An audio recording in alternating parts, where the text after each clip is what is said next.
as I was playing it, I was kind of thinking to myself, very often, I was like, this reminds me a lot of God of War, right? And I know that sounds really weird. I don't mean it's the same as God of War, because obviously it's totally different. But just in the way that God of War was able to create this incredible spectacle, while also still being a really deep combat model that you could really sink your teeth into and do stuff with, right? And I got the chance to then interview the director of the original Final Fantasy VII. His name is Yoshinori Kitase. I probably butchered that pronunciation, so I apologize. I got to interview him. I sat down and I asked him, what games most influenced the remake? And he sort of gave an answer, and he sort of said, oh, we look at lots of different things, whatever else. But he only listed one game in response. And you know what that one game was that he listed? God of War. All set! Give me a call!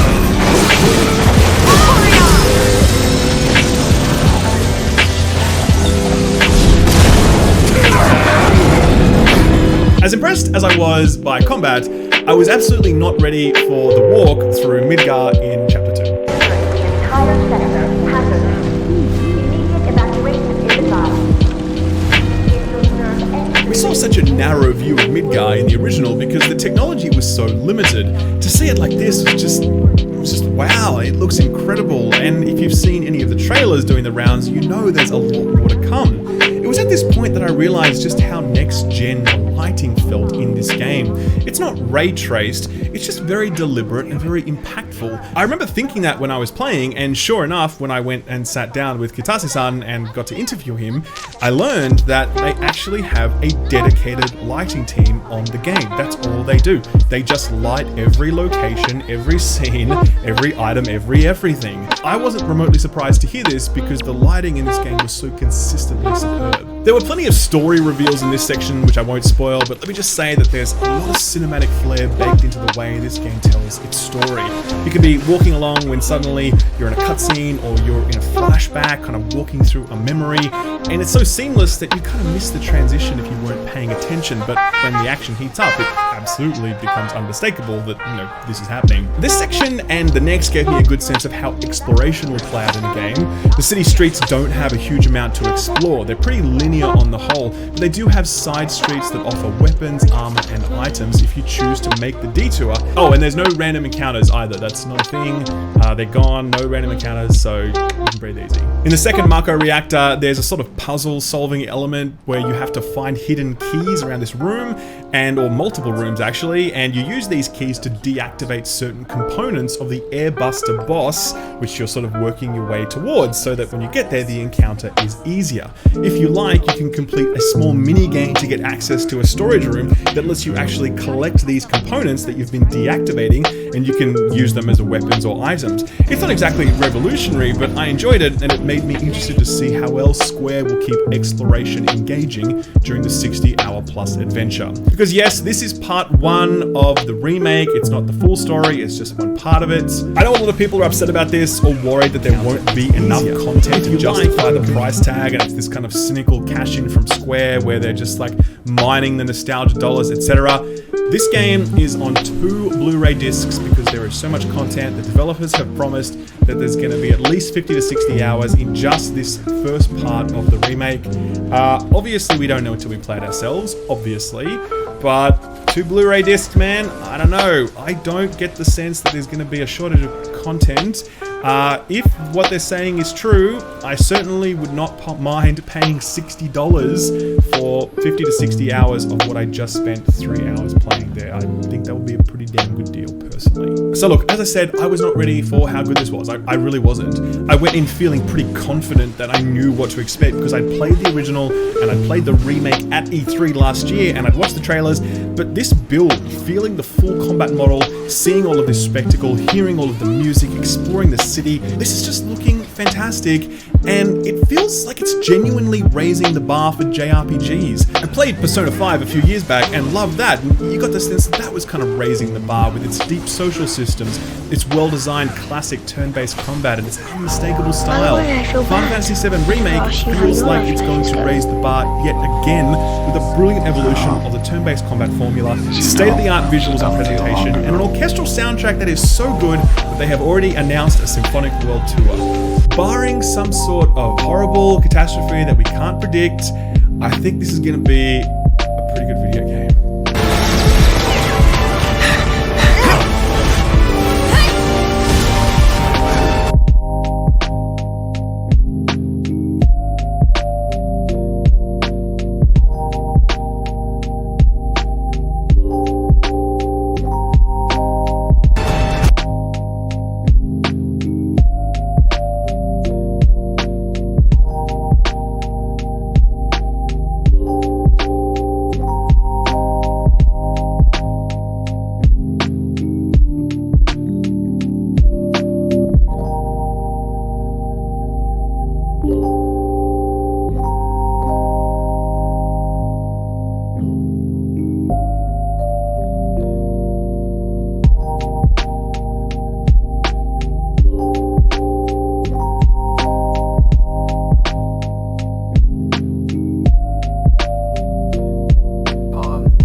Comments on my channel these days asking me more about digital marketing, freelancing, being a digital marketing consultant, these sorts of things. So today I'm going to tell you the be-all, end-all, most important thing you need to be successful and get started with your digital marketing career.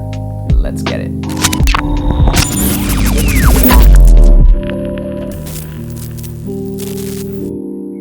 Okay guys, so it's not a degree. You definitely don't need a degree. You don't need to go to university for digital marketing. I can absolutely assure you that. And therefore it's not a resume, and you don't have to work for a digital marketing agency. You don't need a big network, especially on LinkedIn. It's not any of those things. I didn't have any of those when I get started in digital marketing. I had no education in digital marketing. I had no network in digital marketing. I never worked at an agency. Here I am today, making a really nice living, having the life I want, digital marketing on a daily basis, consulting, strategy, implementation, working on awesome projects. And yeah, I'm going to tell you what the one thing is though that you need. If you really want to have a career in digital marketing, the only thing you need is this: results. Not a work history, I'm talking about results. The cause and effect of your campaigns. How did you influence the business results? How did you change the brand? Because let me tell you something, digital marketers are not artists. Freelance digital marketers are not designers, developers, or videographers. Now, the good ones, they can do that. But at the heart of it, digital marketing is one of the more business-focused services, business results focused services. Accounting, legal, design, not like that. They don't really care how the business does, they just react. You will define the outcomes with the campaigns you design for the businesses you work for, right? I can tell you right now, if you can't get results for a business, you have no business going into this world. Like, yes, you need to get started, and I'm going to address that, but if you actually can't get results and you don't know if you can get results, you shouldn't be charging, right? That's how I see it. If you can't show your clients clearly what you're going to do and how it's going to affect their business, they're not going to last with you, you're not going to make any money from them, and they're not going to give you any word of mouth. Like, what you'd rather do is work for cheaper, impress them, stay on with them longer, and then get more word of mouth clients from them, right? So don't offer digital marketing services that you can't get results in, okay? But here's what you do. You get results on your own projects. Nothing is stopping you from setting up a website, a blog, a channel, a profile, an asset, an e-commerce shop. Nothing is stopping you from that. And that's what I did. I started creating websites that would gather traffic, collect emails, and sell a very simple product. And once I could do that, I knew I could repeat it. I knew I could generate the traffic without ad spend. I knew I could get ranked with SEO. I knew I could get shareability with my content. I knew I could get repeat readers and viewers. And ultimately, through email, through social, through great content, they would convert and become a customer. And so I felt really confident giving that to my clients. And I always just gave them everything I knew. I wouldn't hold back. And over the years, I've learned so much more. That's the great thing about being a digital marketer, okay? You get to work on projects that you would never get to work on if you had a job or if you had your own business. Digital marketing is so unique in that sense that you get access to business financials, advertising reports. Like, I can tell you the price of so many different ads because I've seen them, and I wouldn't have seen them without this job, right? So I created a bunch of different websites. And, I also did a lot of free work for people in the beginning. I wasn't afraid to do free work because I knew that that was going to help me get that portfolio, get word of mouth. So I used to make websites for like $500, but they weren't that good. They were good enough, and certain clients, it appealed to them. But as I learned more and more about what a good website takes, I realized, wow, you can't actually do it for that cheap. It requires a lot more steps and time. Eventually I was charging $1,200 and then $3,500 and now, $5,000 plus for a website user experience and funnel. But what I offer today is nothing like what I offered back then. So, you really shouldn't ask me about my pricing. You should go figure out what works for you, what you enjoy. Don't worry what other people are pricing. A lot of people have told me, you price too little. Yeah, but I plan on being the client's partner for 5 to 10 years. So if I have to charge a little bit in the beginning, I can save a lot more on the back end of trying to get new clients because I overcharge. So don't listen to what other people charge. It all depends on you, what makes you happy. What happened to me is that eventually I was too busy at the price I was charging, and I had to raise the price and say no to people who wanted the lower price. Ultimately, the price reflected my experience. So, that's kind of how I got into this business. But what I realized, like through web development, is that I wasn't just like a designer. I was actually good at creating funnels. I was good at creating systems that generate leads and sales and conversions. So I realized, hey, I'm actually doing something different than I'm not doing just web design. I'm helping people optimize their user experience that people go through, whether that's on a desktop or on a mobile, doesn't really matter. I was helping them, And so I think I went from website developer to digital marketer because I wanted to be bigger. And the only way to show clients that my website is not, it's not the website's making money, it's the funnel that I'm building, right? And the whole full stack e-commerce or lead generation experience. So I guess that what makes me think is like, maybe you want to combine digital marketing with something else you're doing creatively, analytically, research, strategy, combine some Facebook campaigns, combine some campaign development with that. Digital marketing is so vast, such a wide industry, a lot of different areas to attack. So just to summarize, I combined 2 ways to get started. One, I did my own projects. Your own projects can be the results I was talking about. You don't have to get results for another business. You can just I was just showing clients my blog. I would show them the analytics, the email list, and the sales, and just say, hey, look, this works. It's not the be all end all, but I can create something similar for you, In my 20s, I didn't have all these products to sell. I didn't have money to invest in Amazon products, and that doesn't really interest me. So digital products was the way I went, and I focused on rankings, traffic, conversions. I got good at funnel science, and I found a relevant service, web development, and I combined digital marketing with it. So all my clients almost always have me design their website, and then I do the digital marketing for them. It's kind of like a 3-stage approach: strategy, funnel, campaigns, and traffic.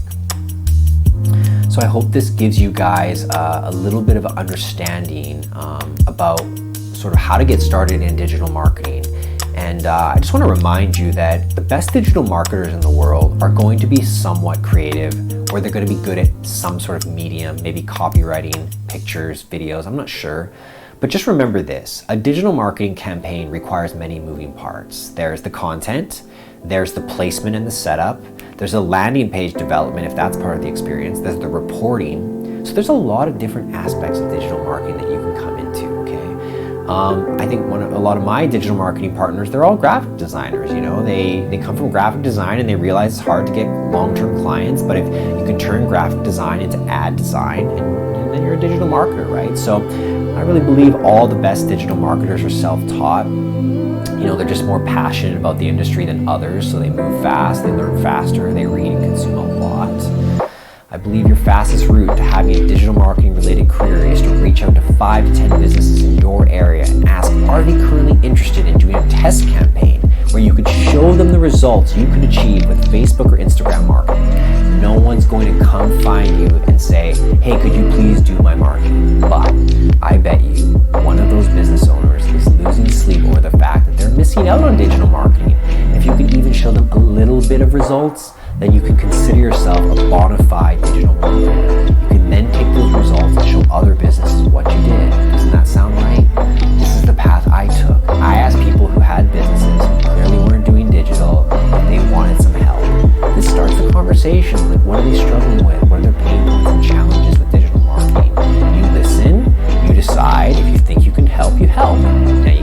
everyone, you shouldn't try.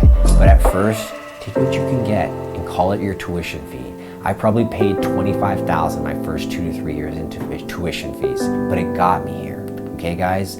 Pay that tuition, learn from other people's businesses, not on your own, but also start your own free projects. They're very available to us. You can get a website, a blog, profiles, Instagram, YouTube channel. All these things are barely any cost to get started. If you have the smartphone, you're well on your way to being available to this career. And I think the question is how bad you want to be able to become a digital marketer. Because if you do, at the very least, I would be doing some secret projects that I don't tell anyone about, just to see, to prove to myself, do I like digital marketing? Do I understand how to get traffic with content? Do I understand how to convert those traffic into email lists and customers? If you don't know anything about that, well, you should be subscribed to this channel. I'm going to be revealing a lot more digital marketing tips, tricks, secrets down the line. I'm going to give you all the philosophy you need. Also, go to richandniche.com/DMA. I think I have an email sign up right now. I'm working on a digital marketing course. I see a lot of people need the help. I'm gonna be there for you guys. I'm very different from many other creators, many other marketers. You won't see me saying the same things as them. I don't have a lot of hacks, but I do have a lot of straightforward best practices, good quality strategies that you could sell to your clients. And I'm gonna teach you how to do that along the way. So leave a comment below if you have a question, because I do use the comments as a question source. And if you want to be a digital marketer, say so down in the comments, because I'm always looking to partner up with new digital marketers, find out where they're at, see if we can, do some work together. I'm going to tell you a big secret about digital marketing. It's a relationship accelerator. It helps you build a lot of relationships with business owners, entrepreneurs, content creators, marketers, writers. I'm building a very fast network. I'm very surprised, and it's all from digital marketing. It's from being passionate about digital marketing. It's passionate about building brands. If this sounds like you, then you're on the right track, because this is what I'm doing every day. I don't think about anything else, just digital marketing, building brands, those two things. Learning how to hack culture and growing assets so you don't have to work your whole life. This is all about freedom, guys. All right, have a great day. Go get started on your campaigns. Go reach out to 5 to 10 businesses and just say, hey, you need any help with your digital marketing? What are you doing right now? Would you like me to help you set up a campaign? Would you like me to help you write some articles? Would you like me to help you with 1 or 2 videos? Like, you gotta pay your tuition. All right, guys, good luck with it. See you next video.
Dr.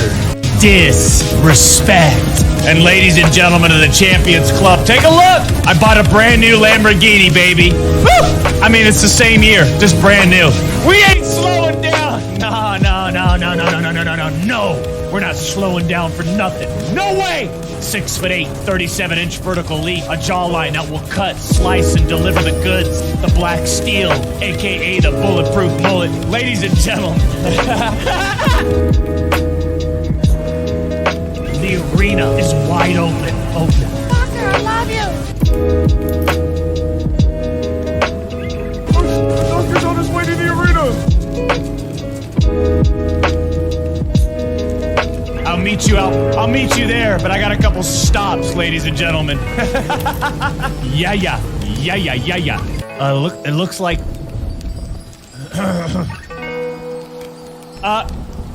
Yeah, I'll move in a second. Watch your goddamn mouth. Yeah. Well, then go the other way. Well, 7-Eleven has a bathroom. It looks like the arena's. Looks like we're getting things fixed. It looks like the arena repair's finally doing something to the arena, ladies and gentlemen. Today's a brand new day inside of the arena. And ladies and gentlemen, I've installed a game that I haven't played since 1991. Overwatch. I'd like to see what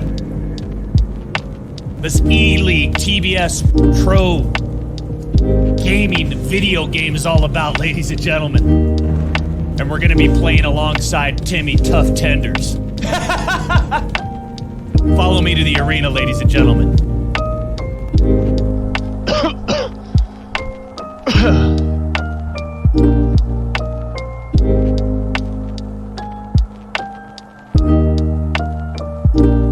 Must be part of the repair work. I mean, I'm not an electrician. I'm not a technician, but I'm certainly a magician in the video gaming world, because what I do is goddamn magic, baby. Jesus Christ. Are your feet on the floor? Front row tickets only. While I'm on the main stage looking so damn good. Feel it! So damn good, ripped from head to tippy toe. Look at me! Look at me. Ain't nothing like it. Trust me. No one comes close. I'm gonna get the job done today. If you're new to Overwatch, if you're brand new to Overwatch, I guess I'll teach you some things. Because you and I, we're gonna go right down the same path, the same journey, in learning this goddamn game. Lots of shooting, lots of healing, lots of shields, lots of just healing and shooting and flying around. I gotta figure this out, man. Every time I watch this game, I got no idea what's going on. So inside of that arena, we're gonna decipher it all. Fucking A, man. Feel like I'm gonna die out here. Let's jump in some games. Squeeze! In a brand new game for this channel called Overwatch, ladies and gentlemen. I played this game years back. You might as well just say, I've never played it. So be prepared for 3 hours of going through keybinds, because you know the deal. Every single game, we start off with the keybinds. I'm glad you're playing Overwatch. Overwatch has the best sound design of any game I've ever played. That's a bold statement, man. I'm watching you now. I'm watching you. I'm a sound expert. Okay, we know Modern Warfare's footsteps are horrific. Could be some of the worst. We know Apex is the most inconsistent in the history of first-person shooter games. Tarkov's sound design.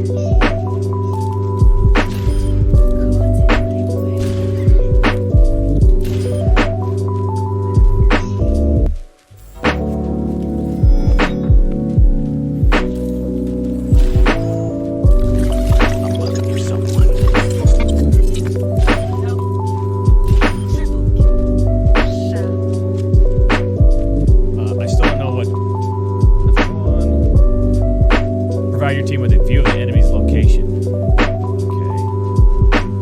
No one can hide from my sight.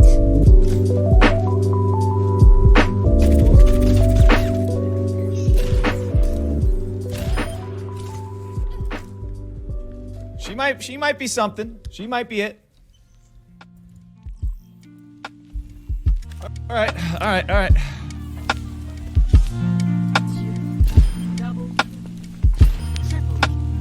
Okay, here we go. I think I'm gonna be Widowmaker.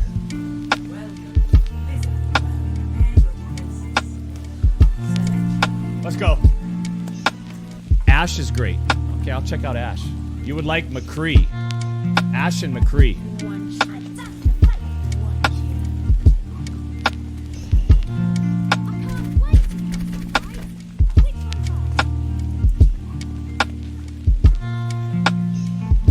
I love owls, man. Oh, you can get some trick shots at this bad boy. I see it. I see it.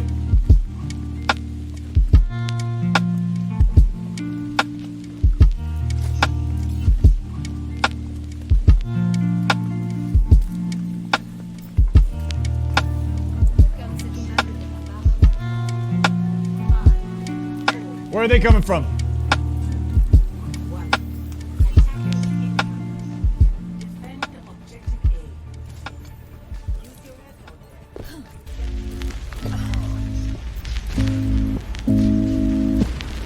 Okay, alright, alright. I gotta stand back, huh?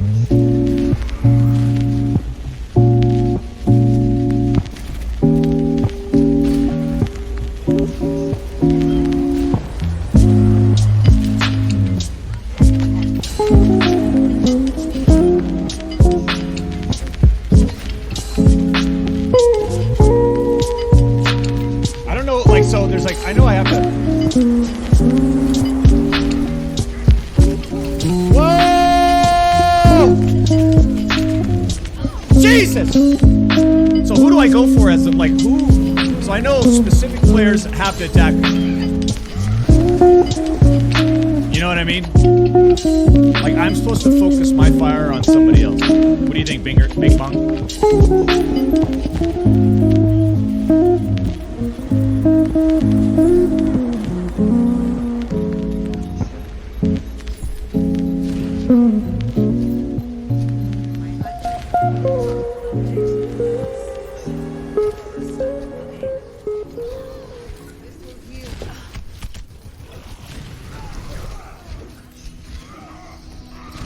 Nanoboost administered.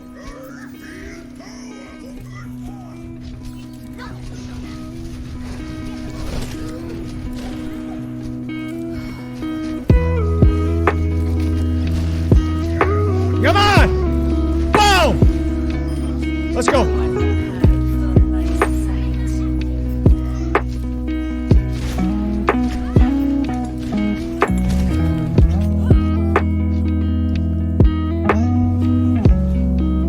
High ground, okay.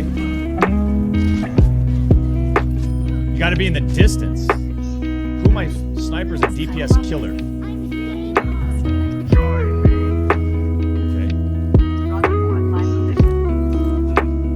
I feel like I could be a pretty good sniper if I figure it out.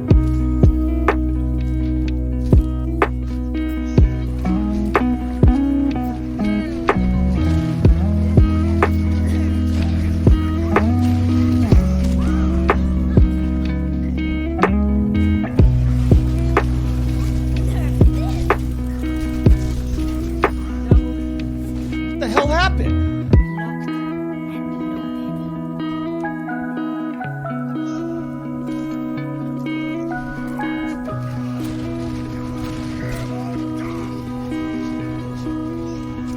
Time to read my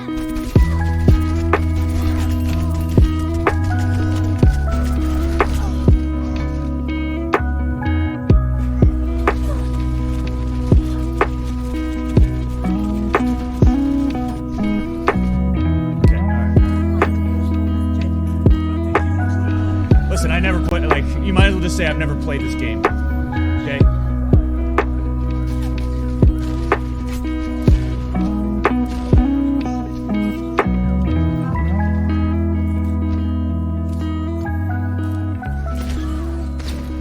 Didn't I fucking hit that guy in the face? What'd I just die from? I don't like.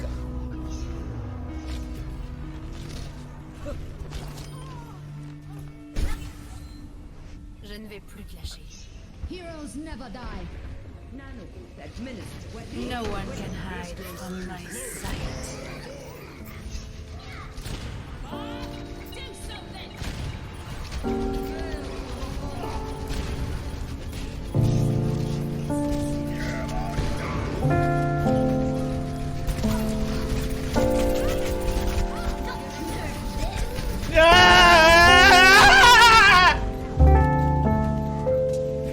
worse than shooting shields in Apex, man.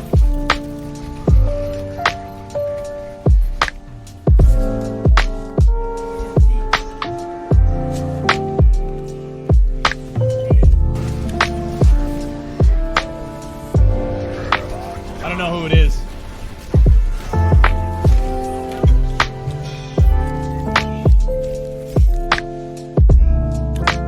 Stay as a team. Probably not. Sure, I guess.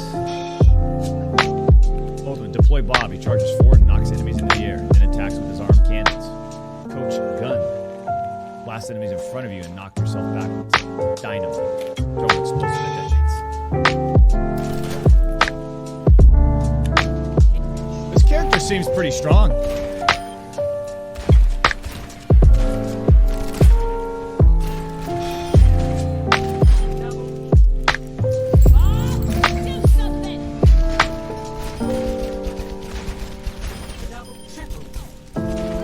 I'm assuming this does more damage.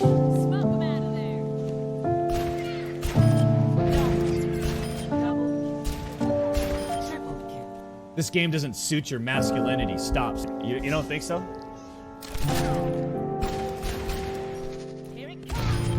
Nice. Nice.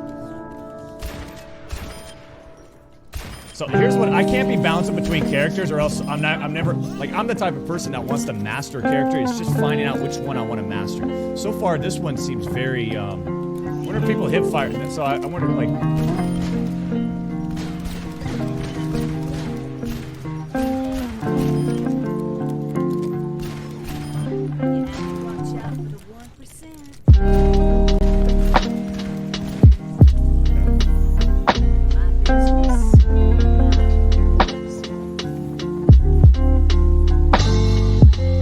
I was pretty good with Wraith.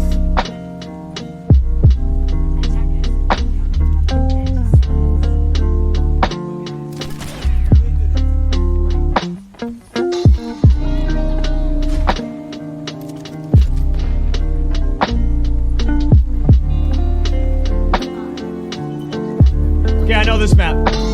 Getting right in their face. Surprise!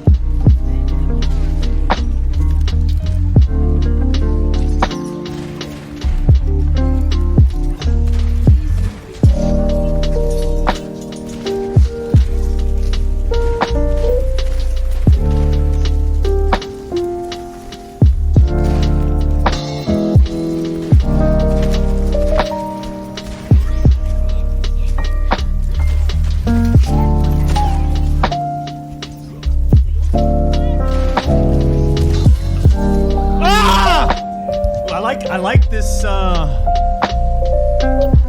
me work with it a little bit. Let me work with it just a little bit. Doctor, start your own team in the E League on TBS.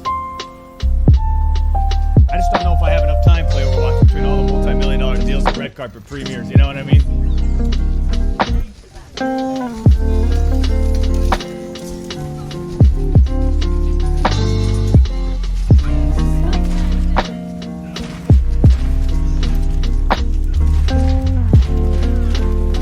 Like, I'm just hitting every single shot.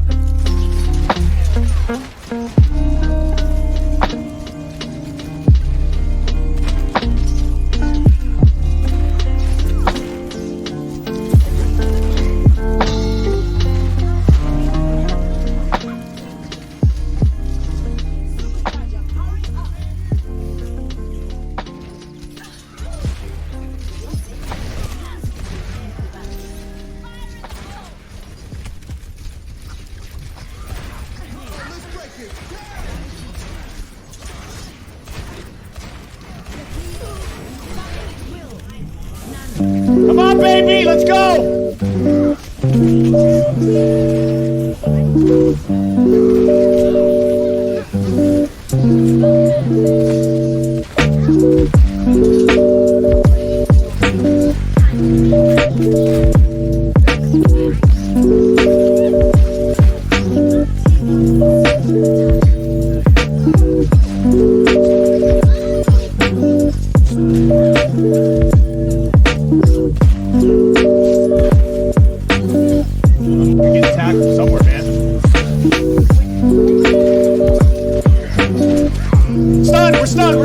Oh!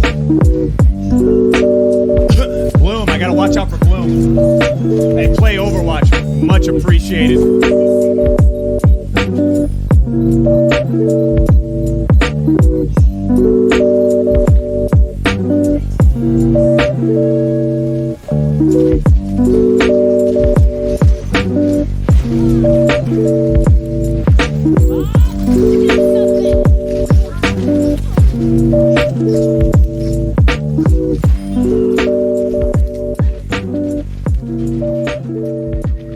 I don't know, like, how aggressive I should be. You know what I mean? Like, aggressive in terms of, like...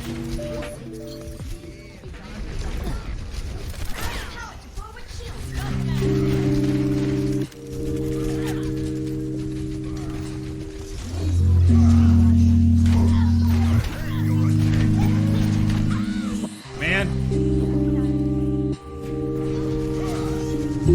I do like this hero. I'm definitely... feel like I'm being way more productive than the last game. But we're losing.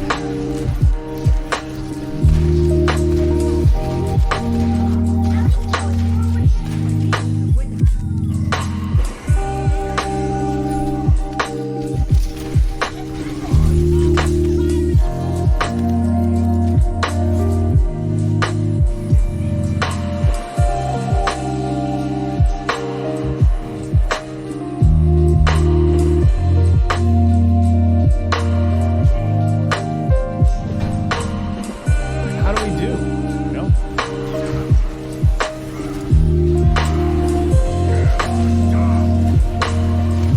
Woo! Well, I'm gonna be shot with shotgun to beat it really fast. Oh, takeaways. Gotcha. How did I do? I'd love to know. Thank you. Hero damage done, only 2,061. 3 deaths, 3 eliminations.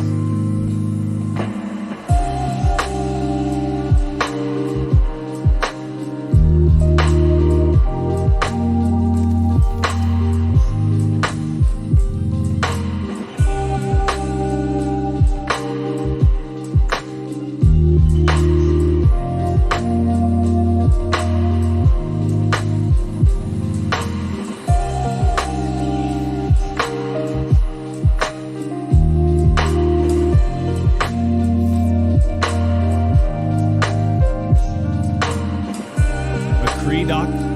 McCree. What the hell? I don't want to use a tank. No, let me get out of this.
That most MMA fighters have what it takes to be SEALs.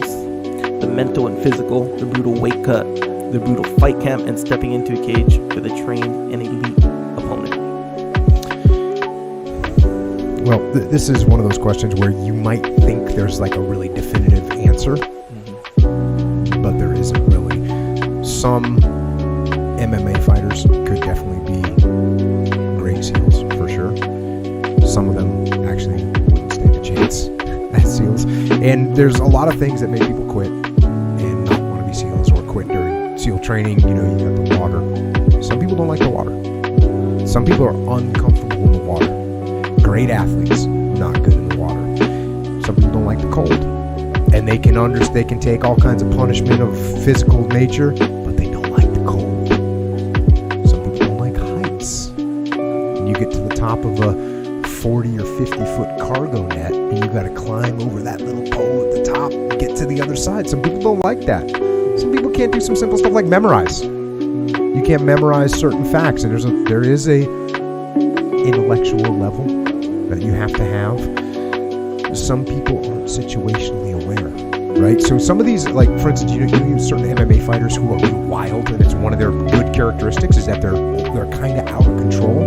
It helps them do wild things or fight unexpected things. You can't be like that in the kill house with going live fire, right? You can't have that. Why? You need to be able to suppress that. Some people can't suppress that. So what you'd end up with someone is someone that's going to have safety issues because they're too instinctual and they can't get those instincts under control. Some people might have too much endurance but not enough strength. Some people might have too much strength and not enough endurance. Some people are injury prone, right? Some people are just injury prone, and it's not their fault in many cases, but they are.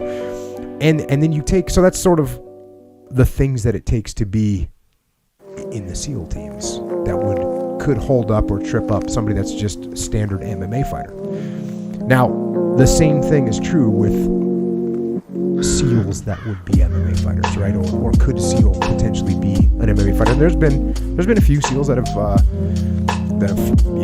fought really well, good fighters and all that. But to make a blanket statement, there's going to be things that trip people up. And for instance, some guys in the SEAL teams, they're not the best athlete.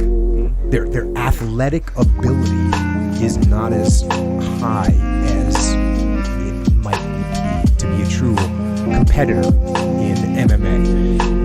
You know, whether that's they don't have the explosiveness or they don't have the coordination or the flexibility, there's something that's just going to make them not competitive. And normally those guys, I mean, sometimes they might not be the best SEALs, you know, but some of those guys are super smart. And so the reason that they're good SEALs is because they're just tactically sound, or they're really good leaders. They're never going to beat people on the range shooting because they're just not that coordinated. They don't have the hand-eye coordination.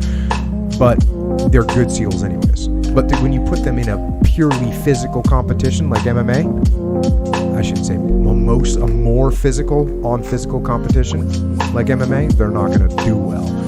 And of course, obviously, there's a skill set, right? MMA fighters train MMA all the time. That's what they do. They train jiu-jitsu, boxing, wrestling, Muay Thai, and judo. That's what they do.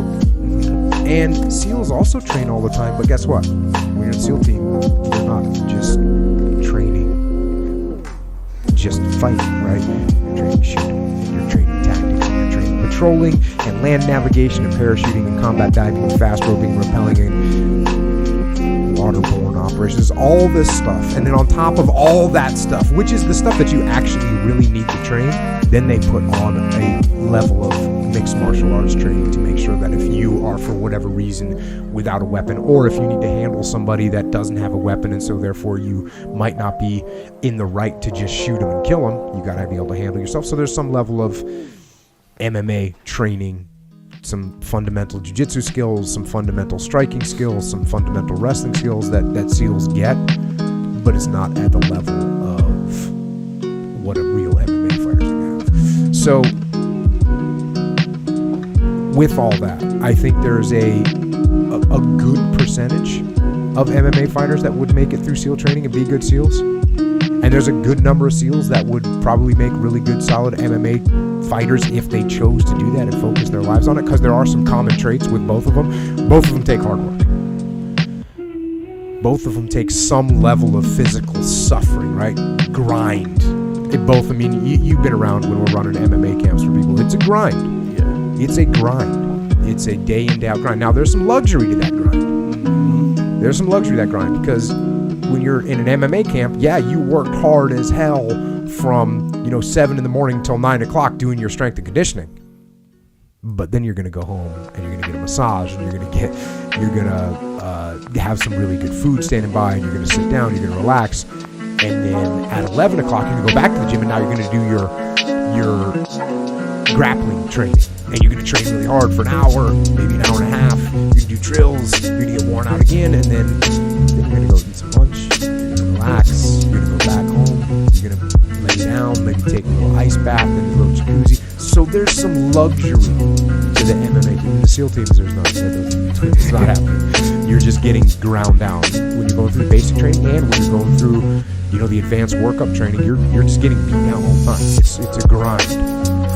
But both of them are a grind, and that's why I think the work ethic that comes with a really good SEAL or a really good MMA fighter, there's a very strong similarity there, and the ability to take that grind is what I think that intrinsic discipline is what would make the crossover occur. So that would make a SEAL into a good MMA fighter, or an MMA fighter into a SEAL, a special operations. Yeah, and the crossover is ultimately just like you said, it's kind of hard to identify overall, because like an MMA fighter is training. Sure, he's training to be a better MMA fighter in general, but mainly he's training for an event. So he knows, okay, it's going to be this many rounds. It's going to be this long per round. I'm going to get this much rest for this round. And I'm training to win that. Real specific. So the training is, if it's good training, it's going to best train him to function in that event. In that give him the parameters. Yeah.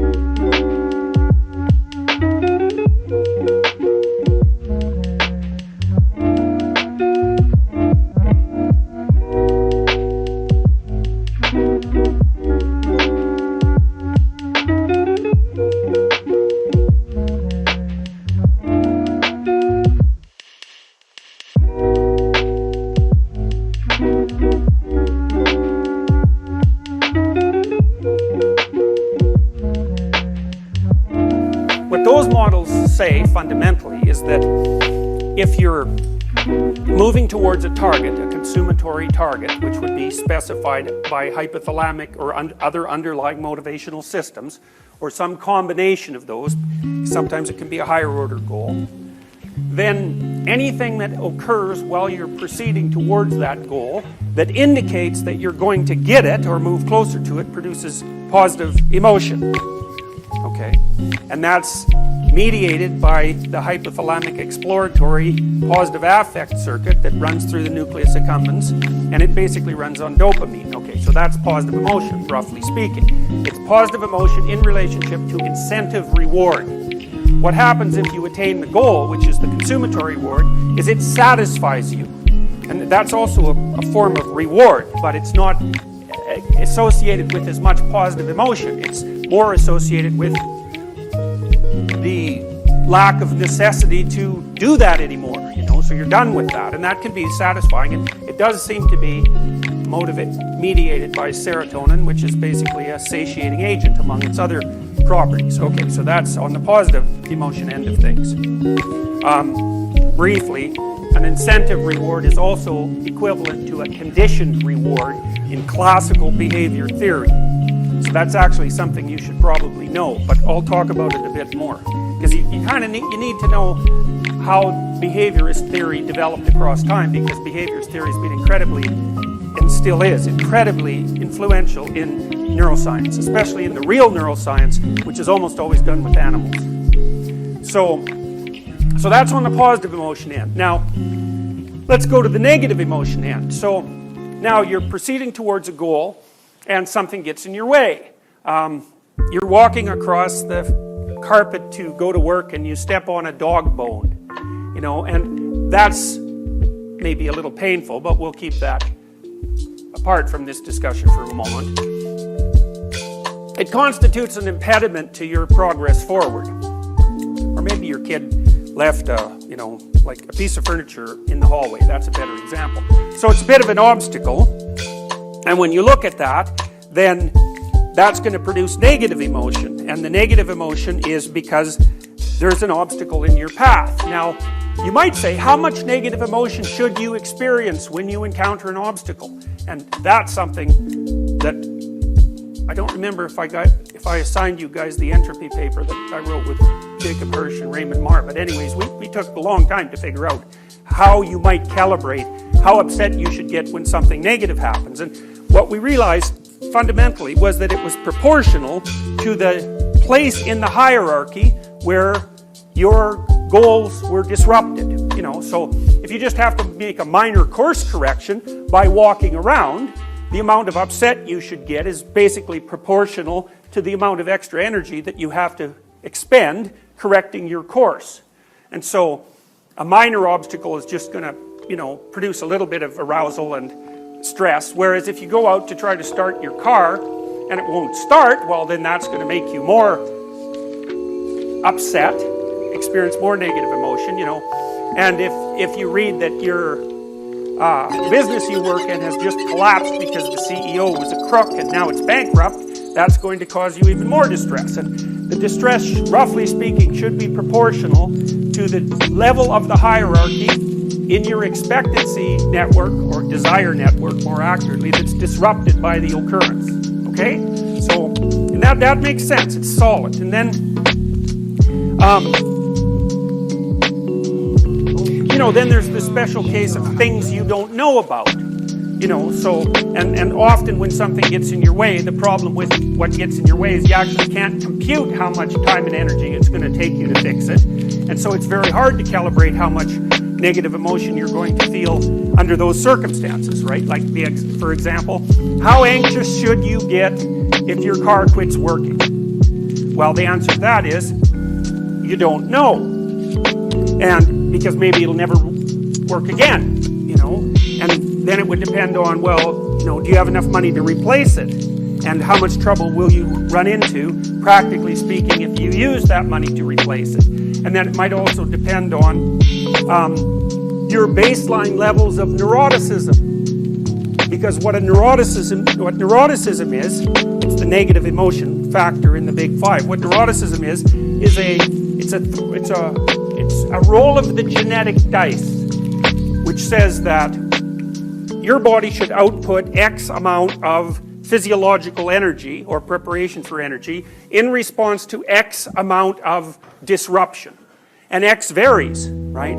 So imagine you're calibrated for a dangerous environment. So on average, the evolutionary dice has designed your genetic system so that you're much more reactive to anomalous or punishing things, anomalous or threatening things, more accurately, punishing as well, than the typical person might be. Now you might say, well, is that right? Like, is that wrong? Is there something wrong with that? It's like, there's nothing wrong with that at all. If it turns out that on average, the environment tends to be much more dangerous than the typical human environment. You know, now it may be kind of rough on you, especially if you have a nervous system that's high in neuroticism, when you're actually not at that much risk, roughly speaking. Then there'd be a mismatch between the genetic roll of the dice and the average safety of the environment. And, you know, modern environments are pretty safe, so we all worry about being anxious, which is funny because we're anxious about being anxious. And the reason we can afford to be anxious about being anxious is because we actually don't experience that many punishments compared to what we might have experienced 120 years ago, you know, when the average daily income in corrected dollars for people in North America was under $1 a day. You know, that was hard. So, okay, so anyways, your neuroticism is one of the things that helps determine how much upset you should experience per unit of uncertainty or threat, okay? Another thing is your status among other people. So you might think, well, what else should determine how anxious you get when something you don't want happens? And you might say, well, your competence. And your competence, roughly speaking, should be how good on average are you compared to other people at dealing with problems when they arise. And so competence is actually one of the more, what would you say, cognitive elements of what you might call self-esteem. You know, if it turns out that you're pretty good at problem solving, or it turns out that you actually have a very wide network of social resources, which basically boils down to the same thing, right? It doesn't really matter if you can solve a problem, if you know someone who can solve the problem. So social network and intrinsic computational resources are comparable phenomena. And if you turn out to be a good problem solver, then on average you should be less upset when something is upsetting than someone who isn't a good problem solver. Okay, so that makes sense, I presume. Now, here's something I've been thinking about for a long time, and there's a lot of debate about this in the relevant literature. The terror management people, for example, they claim that people get anxious because they're afraid of death. You know, at a psychological level, it's lurking at the back of their minds all the time. It's an existential problem, and I suppose that's because death is one of those threats that threatens you right at the very top of your hierarchy, right? Good person and dead person don't go well together. So death threatens the entire hierarchy. And so it's very anxiety provoking, and that seems quite reasonable as a proposition. Now, the other thing that happens in the terror management theories, which are variants of the Freudian theories, is that there's a further claim made, which is that belief systems protect you against death anxiety. Now, this is a complicated claim. Partly, it is extracted from Freud's observation that religious systems are protective against death anxiety. He actually thought they were neurotic protections against death anxiety. So it was sort of like a primitive faith in the ability of the father, roughly speaking, to solve the problem and protect you. So he thought it was a projection of the infantile world onto the broader world.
Love is an incredible thing, and we don't know love like we should.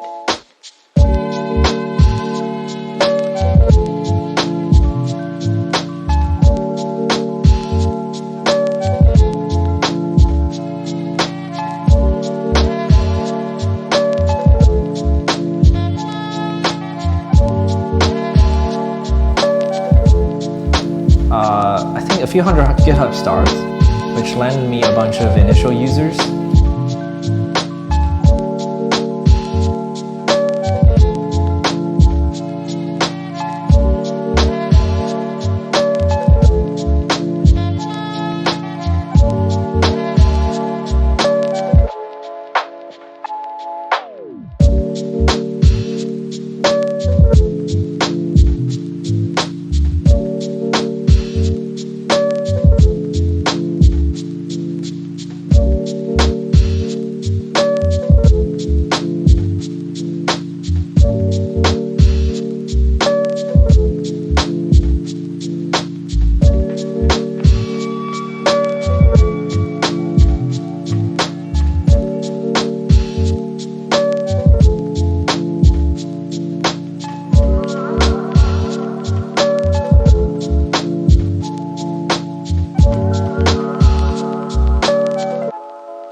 That's love.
experience.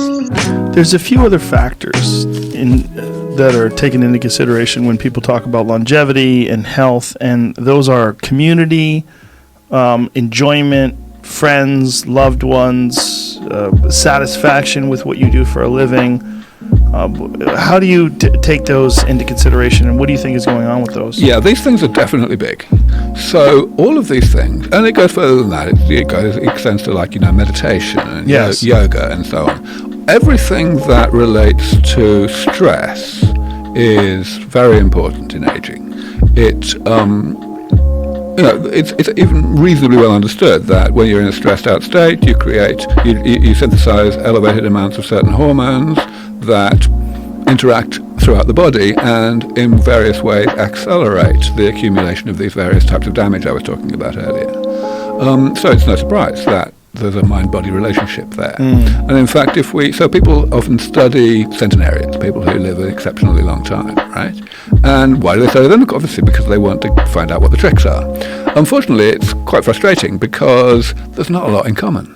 Some centenarians are a little bit overweight, some centenarians smoke. It's not easy to actually figure out what they got in common. But there's one thing that almost all centenarians have in common, which is nothing bothers them. It's not necessarily that they have had particularly stress-free lives. The thing is that when they encounter a stressful situation, they cope with it really well. And the hormone levels, as I say, don't get elevated. Interesting. So the cortisol doesn't rise, adrenaline doesn't spike, they don't freak out, they don't lose sleep. At least the spikes are more modest. Yeah, so they don't lose sleep, they can handle it. That's interesting. So it really boils down to the effect that's going on inside the mind and the body. Yeah. That's how the body's reacting to the stress. Do you meditate yourself? No, I'm just chill anyway. Well, you're also satisfied. Well, that's certainly true, as I say, yeah. So you don't feel the need to... So, at a physical level, I have a very stressful life. I spend my life running around airports and so on. But at a mental level, not at all.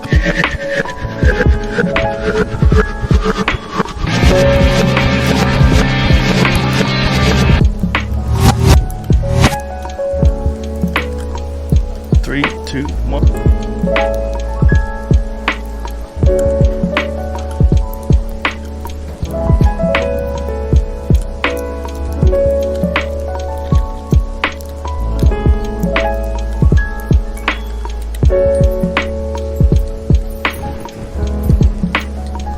How to fight the bigger guys or girls in your academy.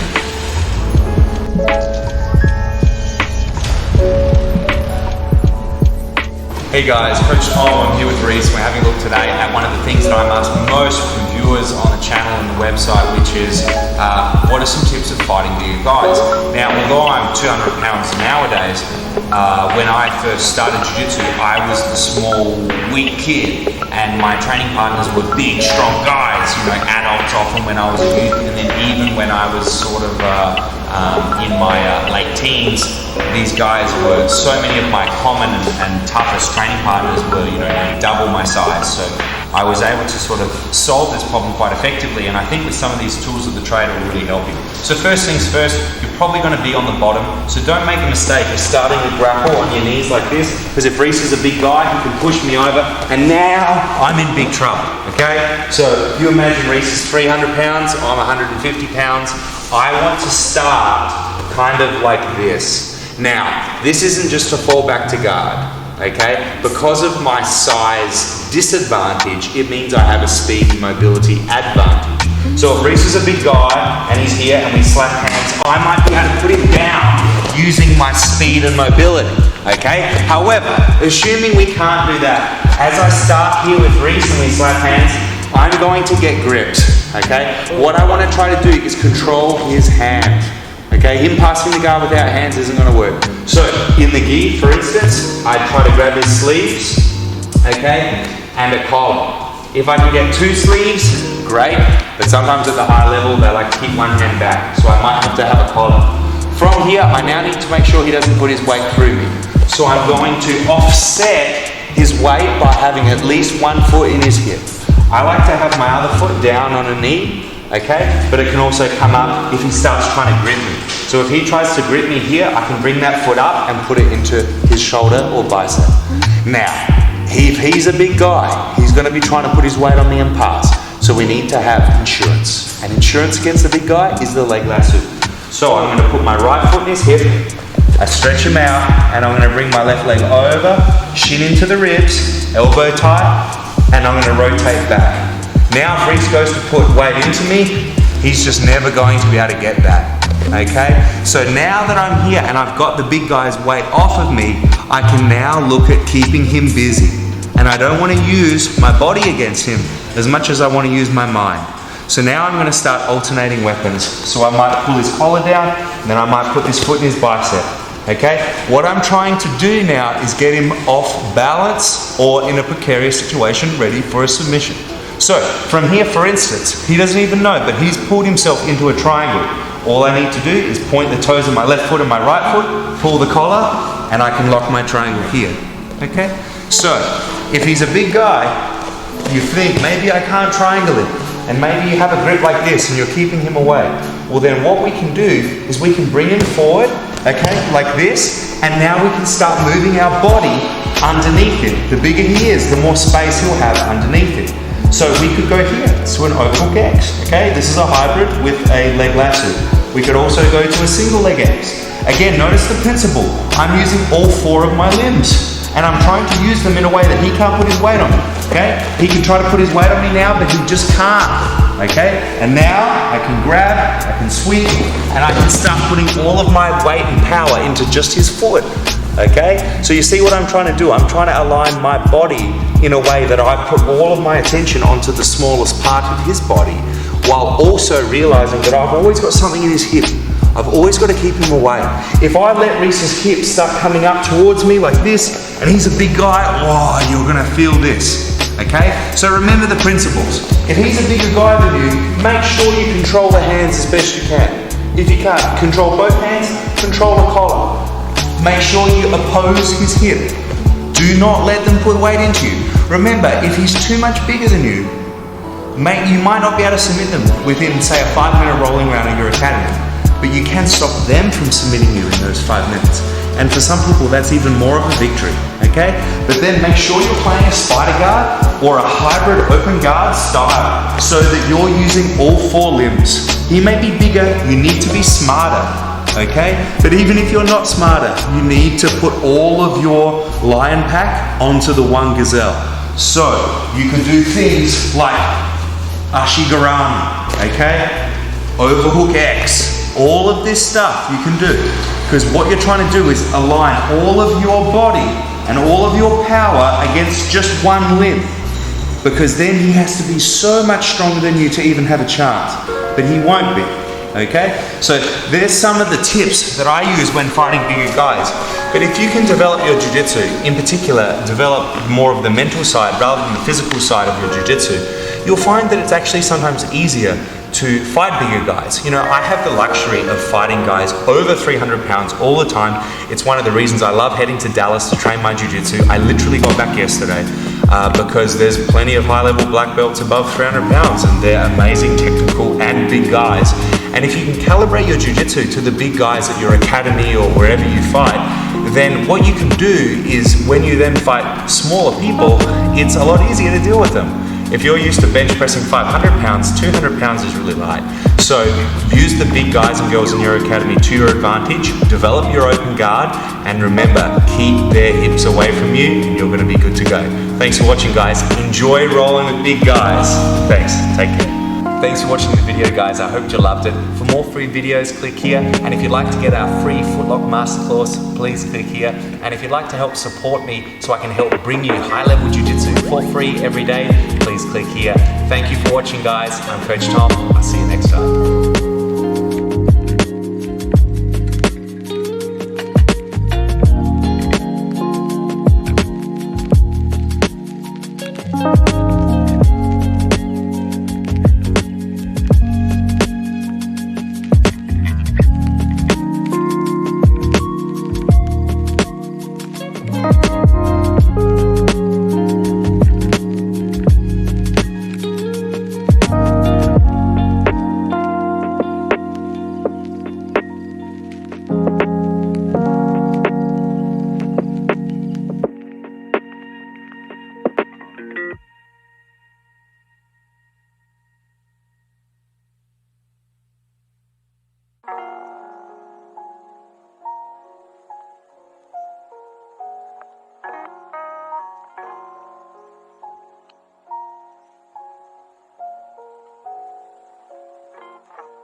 The Joe Rogan Experience. That was the toughest part about the real long dives that we did. Like every time stuff went into the 9-10 hour range, it's like you're not eating anything. Right.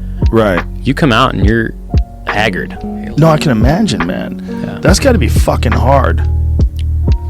Just when I do the UFC and I don't really eat for like 6 or 7 hours, it's hard. It fucks with you. Yeah. Your brain is just, your brain's like, hey man, this is not working well. Like, we need some extra stuff. Something's missing. What's missing? Why don't you eat something? Occasionally I'll get a hot dog or something when I'm doing those, but that's just that. That's just sitting there talking. Yeah. You know what's incredible? How much burns off energy is playing chess.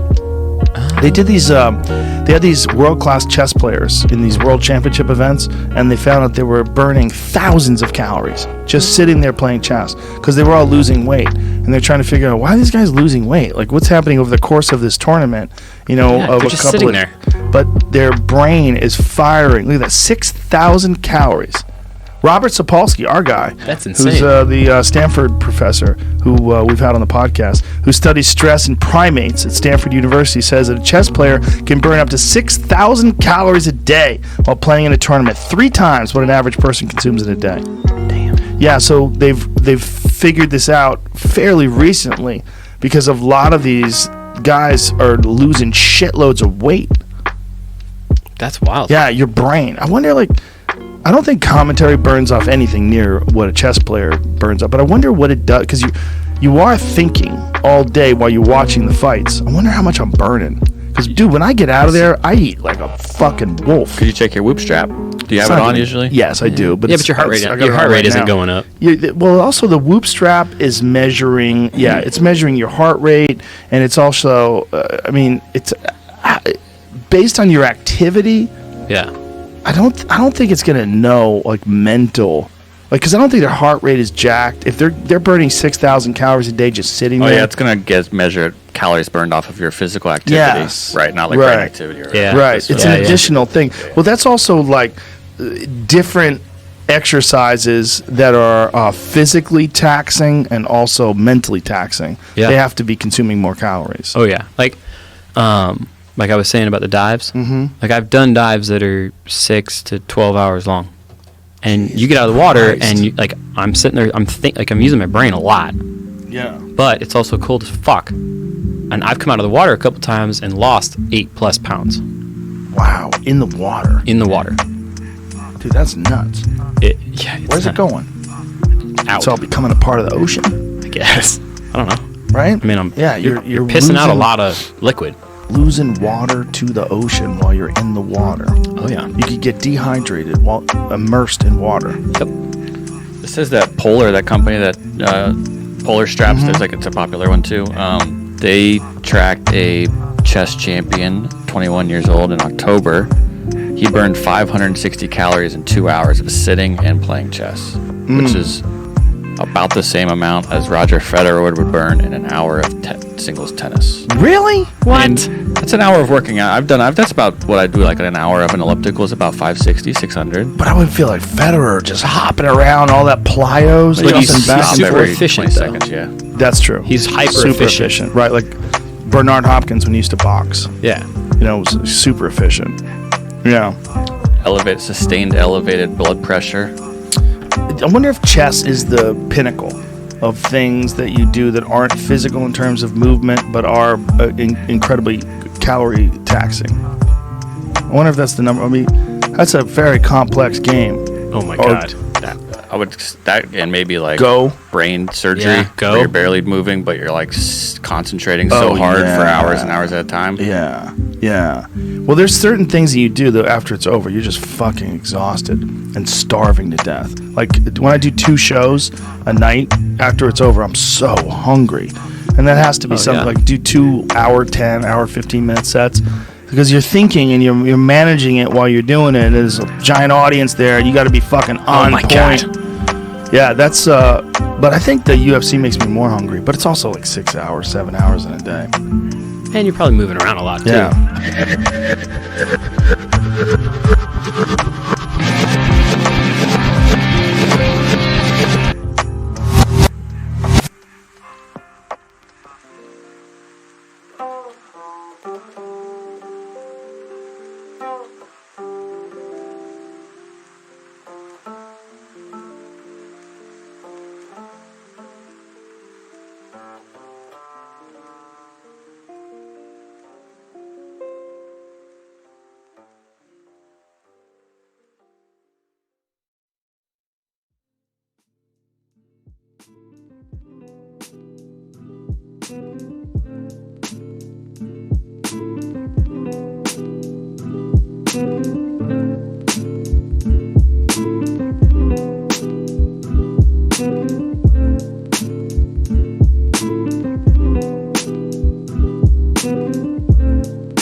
Hey everyone, so one of the number one questions I'm always asked is, how do I take my painting from grayscale to color? Well, today I want to show you what I do when I take my own paintings to color. So let's not mince any words, let's hop right into it. Alright, welcome on in. So basically what we have right here is a black and white sketch that I prepared for this demo. I actually ended up doing a portrait of our FC leader in Final Fantasy XIV of her character, a game that I am super fond of. And so I did a little portrait of her character. Okay, so basically I figured out a lot of my values, what the piece is going to look like in the black and white, and then I'm ready to start coloring. So one of the first things that I do, and this is a totally optional step, and this is something I do with a lot of my paintings recently, is I create a new layer and I go to lighten, and I use it to just kind of brush over this kind of like little darkish red. You might have seen this in some of my other demos before. And it's really just getting rid of some of the gray and the black in the piece. I know when I'm going to start to color that you're always going to be kind of battling this kind of black and white sketch underneath, and to avoid it from being muddy. And I know I want these pockets of deep red to kind of bleed through around, say, I have certain areas that I kind of saturate more than others. I know I want to bleed through the paint layer, and that is usually kind of around the ears, maybe a little bit around the jaw, chin area, the nose, nostrils, lips, maybe the interior of the eyes, maybe the ear ducts. You know, maybe you can get some little bits kind of peeking through. I use it to kind of centralize focus on the piece. You just want to be careful because you can oversaturate a piece fairly easily. So my next step that I do is I want to start establishing kind of what my local color is going to be. And just what is the base level of color without any lighting or reflected light. And so she's got kind of like she has a black hair, but usually with black hair, you want to get a little bit of color in it. So I may do a little bit of blue. And then if you're doing a multiply layer, remember it's gonna be a lot darker than normal. So we'll put this to multiply. And multiply is good for me because it lets me still see my drawing underneath it. I'm just using kind of like a hard brush right now too. Like I don't mind even still being messy, even with a clean sketch. You don't have to be crazy about it. I'm just gonna kind of just apply this right on top. And if it hits over to the skin, that's okay right now. She's gonna have some kind of gradients of color in her hair as well, but don't have to worry about that. So I want to give as much a good base of this demo in real time, and then once we kind of establish how we're going to tackle the entire piece, we can kind of just time lapse into a final. But that same kind of thought process and elements is going to apply throughout the whole thing. Let's get all this in here. And you can always lasso this all in, paint it, but you know, I like to do it by hand. You know, there's still some type of like looseness that I think that I like. You know, I think sometimes you just lasso stuff and gradient colors. The piece can look nice, but sometimes it can get like, if you want to try to avoid looking super digital. So we can actually put this in here, and then maybe airbrush fade some of these colors out. We'll bring in some of this into her brows. You know, I'm not going to want her brows super dark, but we can just pepper it in. And say if I grab the airbrush of my brushes, which you can always grab a link to my brushes down below. Just kind of airbrush some parts out. So you're starting with the piece that's fairly desaturated. You know, I like to build up my saturation and figure out where I want to put my colors, right? So basically we're gonna add a kind of a base for what we're gonna have the skin tone to be. I usually kind of like it around this area. And let's just go right in. Oops, I'm still on the eraser. This whole thing.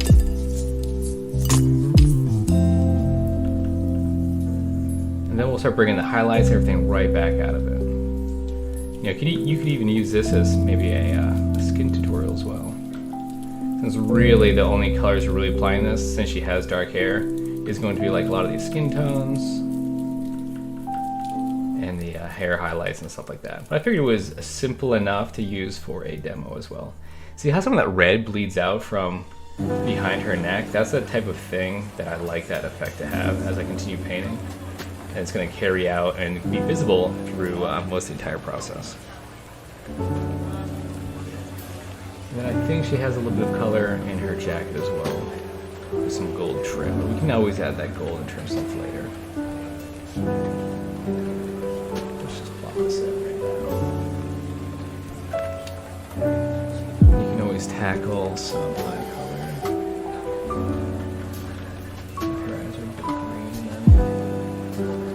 Alright, so basically what we have right now is kind of this pretty saturated, it's kind of like one tone, but we have a lot of our values still bleeding through from the black and white that we've already established, which has done quite a bit of work for us already, which is nice. So basically what I'm going to do from here is usually create one overlay layer, and then we're going to into normal layers. So we have, let's just to recap, we have this lighten layer, the multiply to kind of establish some darker colors without getting too saturated. And then I might add a overlay layer right here. And let's just grab an airbrush because we're just going to kind of throw in a bit of color on top. And so I want a little bit more reds poking through the face. You know, you get those kind of rosy cheeks or the nose, that kind of like underlying blood flow that makes it feel like skin, right? I'm just going to kind of brush it real light. You can go way too crazy with this, so with the overlay layers, you always have to be careful. I'm just going to kind of drop it around, maybe some of the edges of the piece, right down here. You want to make sure that it's not too gray around her chin area. She's going to start looking like she's got a 5 o'clock shadow or something. You know, we can add like a little bit more red right in the face. This area, into the ears, and a little bit up here. So getting a little bit more vibrant, right? So feeling a little bit more like skin. And you don't want to go too crazy because, like I said, you can get too saturated too fast. The same thing up here. I'm on the same overlay layer. Maybe we'll just add like a little bit of this light blue up here to bring some of this out. But But her hair actually, these front parts actually grade into a red.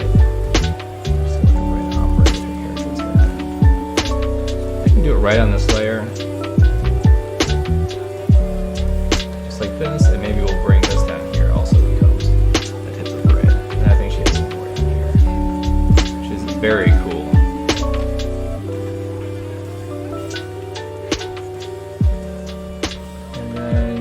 Bring a little bit more of that color into the lips itself. Okay, so we have a little bit of a base. So it's still pretty muddy. This is definitely a phase I consider like this weird mud phase. You kind of have some overlaying colors, but it's very muddy. And so then basically from here, I like to have more of a control over my painting. So let me just throw all these in its own layer set here. You know, this you can call this just like stage 1 of how I start painting, right? And then over here, let's just call this stage 2. And this is when I'm going to dive in on just a normal layer and just start painting. You know, it's cleanup, it's a lot of other stuff. We can go back into multiply layers later if we want, and vice versa. We're in just normal layers, and say, let's say I have the airbrush right here, and I want to figure out some more kind of color and highlight on her skin. Instead of just this kind of like orange and red, maybe let's start getting a little bit more yellow. I'm just usually figure out kind of where my direction of color is going to be right here, and then I can grab some more kind of yellow light one right there, and maybe just kind of brush a little bit right on top, and get a little bit of cheekbones, and start to establish what's going to be this color down here. To be careful with the airbrush, it can get too soft and look too digital if you kind of go airbrush crazy, but right now it's okay. We can also establish what this kind of color coming from the side is going to be. We want to change it up a little bit. I do go a little layer crazy right here. Like I'll create a new layer because I'm not using that brush anymore. You don't have to. I end up flattening most of my layers anyway at the end, so a lot of people see me use a lot of layers. Really need to. I don't use anything special with my layers. I just have a bad habit of creating layers like this. So basically what I say about having control is that I'm on a normal layer right here, and I want the colors to react exactly how I paint them. I don't want some weird things happening with layer effects or stuff like that. If something doesn't look right, I want to go in with my hand and be able to fix it exactly how I want to fix it. I see that with a lot of people's art where I think some of their artwork can get away from them. And they're like, well, I'm having these problems in this area, it doesn't look right. Well, if it doesn't look right, then just go back in there and try to fix it by hand as fast as possible. And you can start color picking too if I want to add like a little bit of red underneath where it's hitting the skin right here. I can also go in and actually, so let's darken up these nostrils. I'm really going around and cleaning up a lot of stuff by myself. And so this is another example. Okay, so a lot of coloring in is identifying issues, right? And some of the pencil that's left behind underneath it. Or, you know, pencil, digital, whatever it may be. So this is pretty kind of dirty underneath the nose, right? It's kind of just like this brown that's left over from the sketch. It's not really like a nice color. So really I'll just grab it by hand and say like, okay, so we exist right here on the color wheel. You know, I still want it to be dark, but let's have it not be so great and let's push it over to about right here. And then let me just start brushing that color on top of it. And now I am just kind of manually getting rid of this underlying kind of gray pencil that exists underneath. You know, if you have the ability to paint and just go straight into color, you can skip a lot of this. I do enjoy spending a lot of time in the black and white. It helps me figure out a lot of my work. So unfortunately, I do have to spend a lot of time kind of with these steps doing cleanup. I know if I went faster to color, my work would be faster.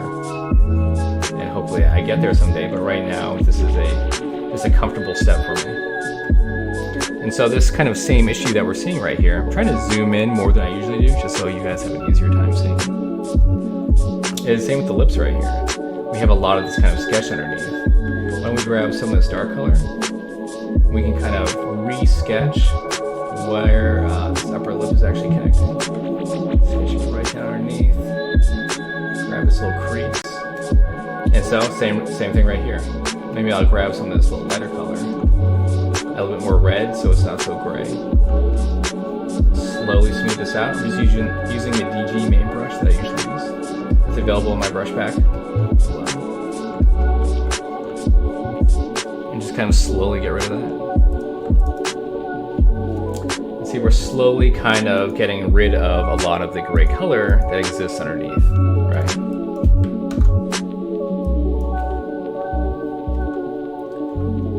Same thing up here. Even the sketch wasn't really finished with her eyebrows. We can go back in. With this kind of brown. Kind of recut in, reestablish this. You know, I color pick a lot around. Like these kind of faint lines in the eyebrow. I have very specific shapes that I like with eyebrows lately.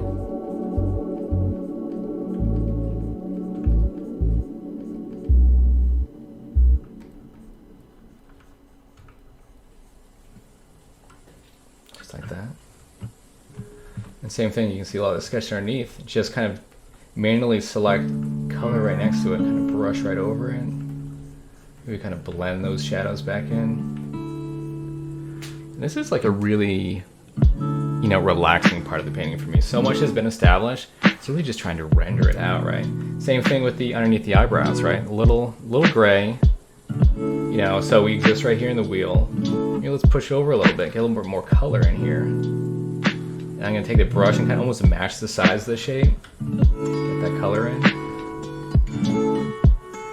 You know, and you're not married to any mark that you make. Say if like, oh, I don't like that color very much, or it starts to look weird, you know, erase it, blend it back out, try a different one. You know, see what works for the painting that you're working on. It's going to help a ton. You know, we're starting to get some nice, more of the yellow highlights right here. Let's bring a little bit underneath this layer. Like to kind of bring that out and then go down into this layer. Then let's kind of erase through all this. A little red over there. And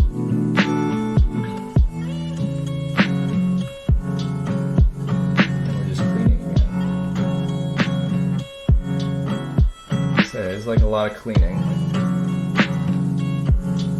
You're gonna find this type of stuff kind of all over. So ultimately, if you just kind of keep your head down and go through it, it doesn't take too long. I just feel like you've established so much in the black and white already. That's not too bad. You know, and I see some areas over here I can color grab some of that dark. It will kind of reestablish some of this jaw. You know, with the jaw, I don't like it to be too sharp of a line because your jaw does curve a little bit as it goes underneath, right? So you don't want it too sharp.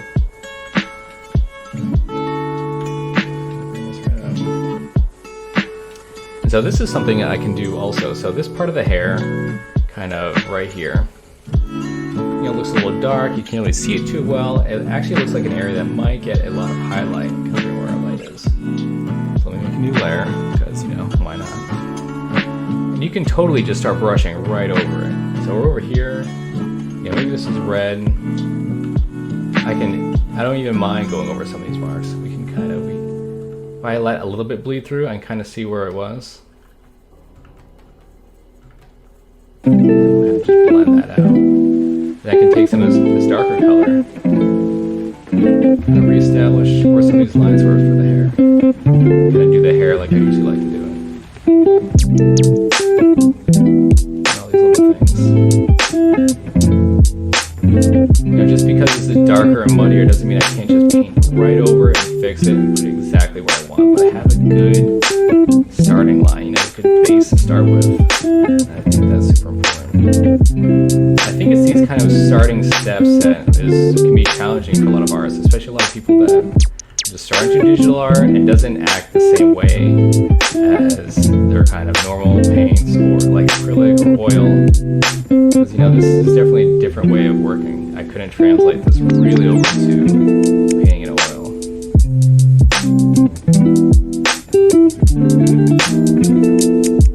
And so right here, I want to see the back of the hair. Let me just grab some of this highlight.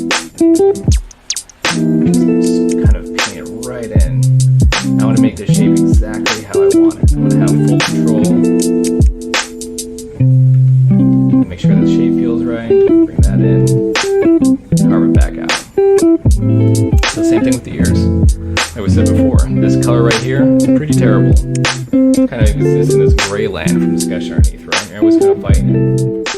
You know I like a be pretty pink in the ears. So let's just go in, grab a little bit light of a color, and just like slightly brush it right on. You know, it can be a little messy. You can cover up some of the sketch. You got that nice pink in there. And then maybe we'll kind of just like slowly brush in these shapes.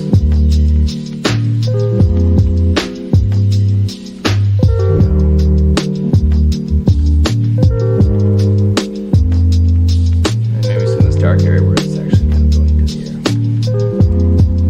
Yeah, you don't have to get too crazy with ears either. They can be pretty simple. Perfect.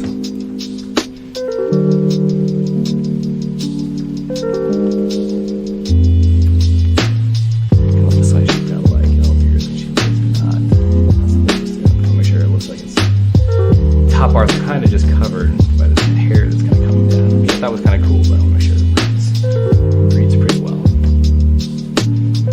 Okay, let's finish up some of these darks in the glasses. We can actually figure out the form and some subtle highlights on the glasses after. And if you noticed before, I colored that kind of flesh color over the eyes. Usually the eyes are a lot darker than you think they are too. And then I like to add just like a little bit of white and blue to the eyes a little bit later, but I think there's actually a lot of that color will remain within the eye. And you can also go in and slowly kind of clean up some of this darker color underneath. That gets a bit lower out here. You also like a little bit of a shadow because that eyeball's still hanging out there. You should have one.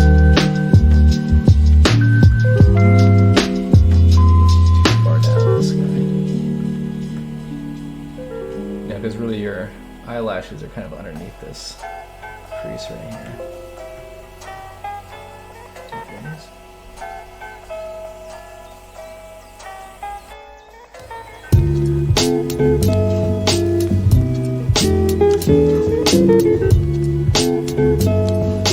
Going with more kind of like highlights later. We can make our nose more subtle. Tons of different ways we can go with this.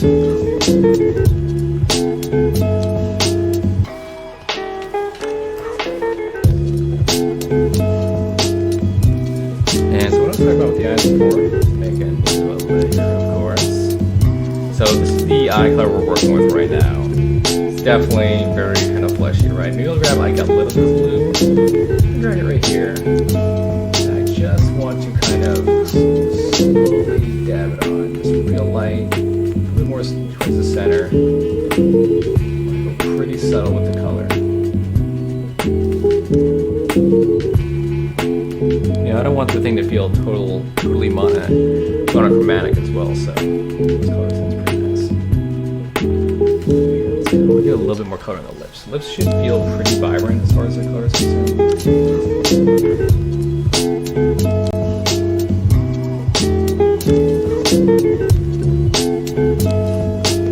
Actual kind of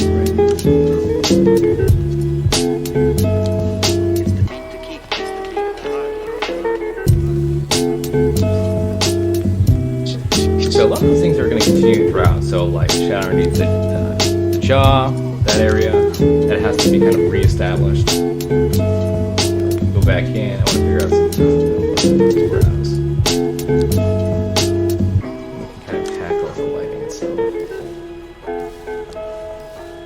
And same with this highlight. So this highlight kind of became green. We'll kind of make that become white again, just like that.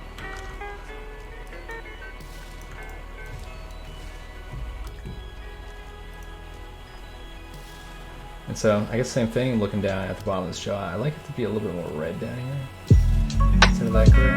Just grab a little bit, and kind of brush it all the way through. And we're just cleaning it up, smoothing it out. You know, this is the best time just to pop on some music or a good movie. You're really just kind of making it as pretty as you can. The bottom of the hair.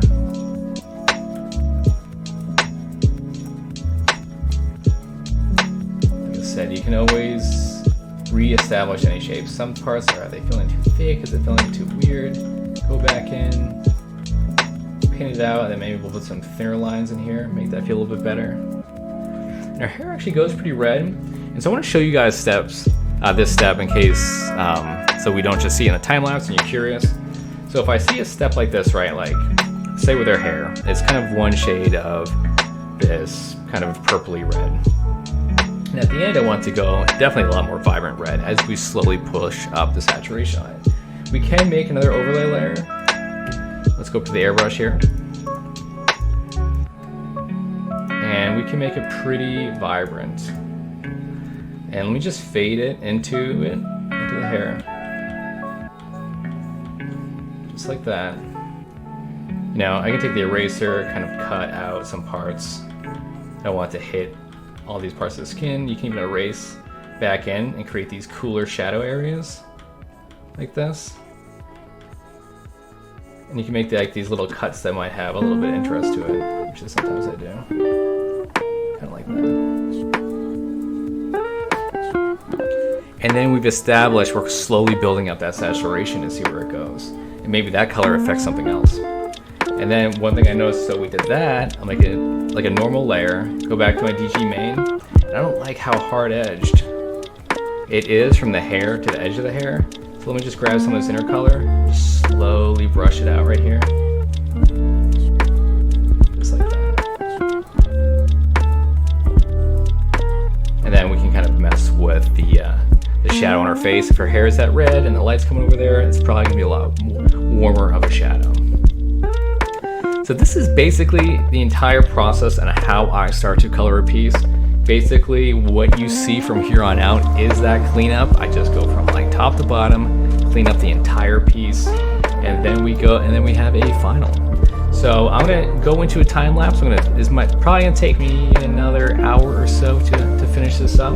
If you guys have any questions or any tutorials you want to see in the future, I hope this clears up a lot of questions. I know it's a big struggle for a lot of people to go from black and white to color, and I really wanted to make a video on its own that kind of just shows you how easy and simple it can be, and to not be scared by it, and just always remember you have total control over your painting. If something doesn't look right, create a normal layer, and then just create the color and shape that you want to exist on top of it.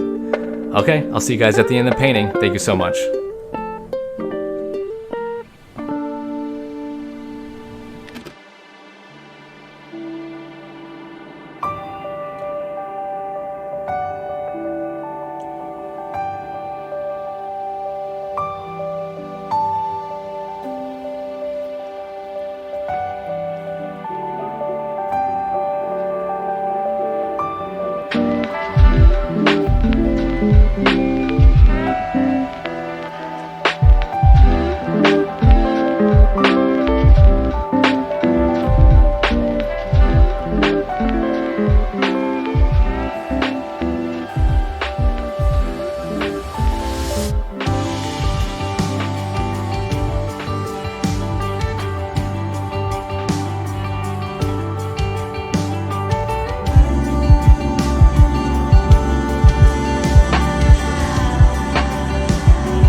So back in 1968, there was a guy named Walter Mischel, and he had reviewed, he's a social psychologist, he reviewed the personality literature up to that point and concluded that the typical personality measure only predicted the typical performance measure at about 0.2. And that's actually remained relatively stable. I would say it's a little higher than that. It's probably 0.25, especially if you do things like correct for measurement error and so forth. And what Michelle said was, because it's only 0.25, let's say, you square that, that's 5% of the variance, you leave 95% of the phenomena unexplained, you might as well not even bother measuring personality. And so that actually killed the field of personality from a psychometric perspective for about 25 years, really until about the early 1990s, when people woke up and thought, wait a minute, what are the typical effect sizes in other domains of prediction? And then they found out that, well, the 0.20 correlation that was typical of personality prediction was actually pretty damn good by social sciences or health sciences standards. Like, it doesn't sound good when you just think about it as an absolute measure, because it leaves 95% of the phenomena unexplained. But when you compare it to other things that people consider of reasonable magnitude, then it turns out that personality psychologists are doing just fine. And then also in the 1990s, and I'll show you some of this, there were economic calculations done. And so one of the calculations would be, well, imagine that you have, maybe you took 20 companies and you did a distribution of the productivity of their employees. It's a hard thing to do because you have to measure their productivity. It's like, how the hell do you do that, right? With salespeople, you can measure sales. That's pretty straightforward. With lawyers, you can measure hours billed. Like, there are some occupations where the performance measure is sort of built into the job. But if you're a manager in the mid-level of a large corporation, how the hell can you tell how productive you are? So there's a measurement problem on the productivity measurement end as well as the performance prediction end. And it's a very intractable problem. And the way that people often do that is by saying, well, let's say you're a manager in the mid-level of a corporation. How do we determine how productive you are? Well, we might ask you to compare your work productivity with your peers, maybe construct up a questionnaire asking about your efficient use of time and so forth. And then we might get your peers to do the same thing to you. We might get your supervisors to do the same thing to you. And we might get your subordinates to do the same thing to you. And then aggregate across all those measures and infer that that aggregate opinion actually constitutes a valid measure of productivity. You actually don't know, right? Because that assumes that what you're doing, that your peers and your supervisors and so forth are rating, is actually related in some positive manner to the bottom line of the company, and you actually can't figure that out.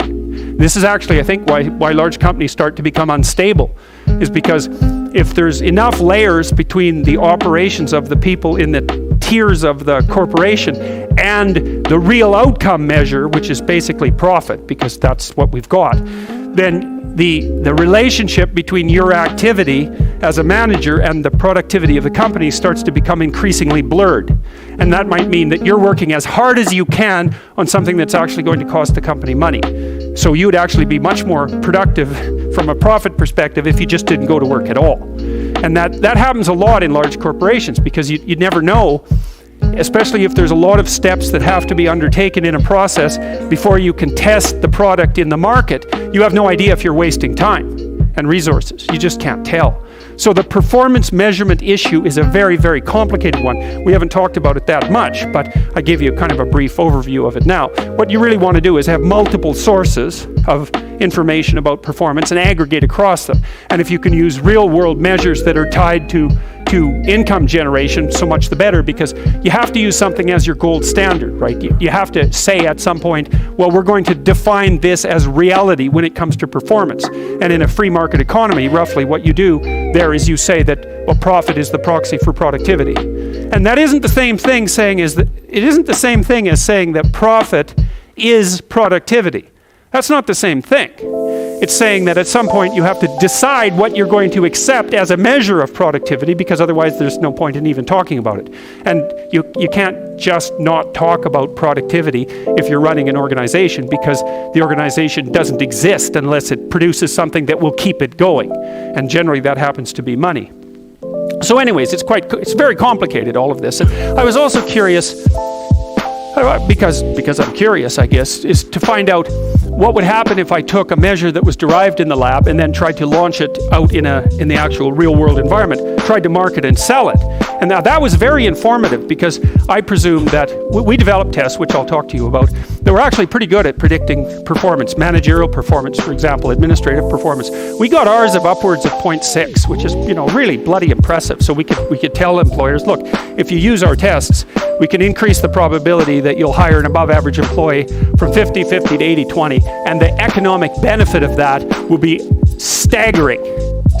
And I'll show you the calculations that enable that sort of prediction to be made. And you might think, well, and this is what you do think if you're naive about producing something of value. You might think, well, if you can produce something that's of self-evident economic value, selling it will be a snap. And that is so wrong. You just cannot believe it.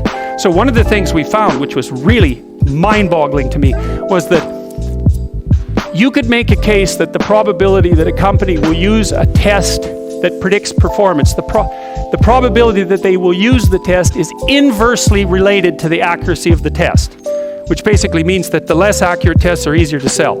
And you think, well, why the hell would that be? How in the world would it possibly be that corporations would rather buy tests that don't work than tests that do work? And that is what they do, because really what they do buy is the Myers-Briggs, right? That sells about 1 million units a year. And the Myers-Briggs has zero predictive utility with regards to performance prediction. So why do people use it? Oh, here's one reason. It doesn't hurt anybody's feelings. Everybody wins, right? And so then you think, well, do corporations really care whether or not everybody wins when they're being tested? And the answer to that is yes, much more often than you would think. So we hit all sorts of barriers. That was one. The problem with tests that work is that most of the people who take them don't do very well on them. And then the other problem is that people aren't good at statistical reasoning at all. They're really, really bad at it. And so, for example, they don't know the difference between a percentage and a percentile. So a percentage is, if you get 40% on a test, it means you got 40% of the questions right. If you are at the 40th percentile in the distribution of test scores, it means that you perform better than 40% of the people. That's actually not too bad, right? But you'll think, no, that's not 40 percentile, that's 40%, and then you'll think that you failed. And so one of the things we found, for example, was that when we were marketing the tests to mid-level managers who had some say at least on whether or not they would be used, the first thing they would say is, well, I want to do the test. And the thing you say about that is, no, you don't, because this is derived statistically. You can't validate the test on the basis of your opinion about its applicability in your case. But you can't have that conversation. That isn't going to go anywhere, because they say, well, I'd never give a test to my employees that I hadn't taken myself. It's like, okay, so then you think, well, you're a typical manager. You're going to score at the 50th percentile. You are not going to be happy about that, because you want to score at the 90th percentile, because you confuse percentiles and percentages, and also because you don't notice that if you're doing better than 50% of the managers, that's actually pretty damn good. Question. Yeah.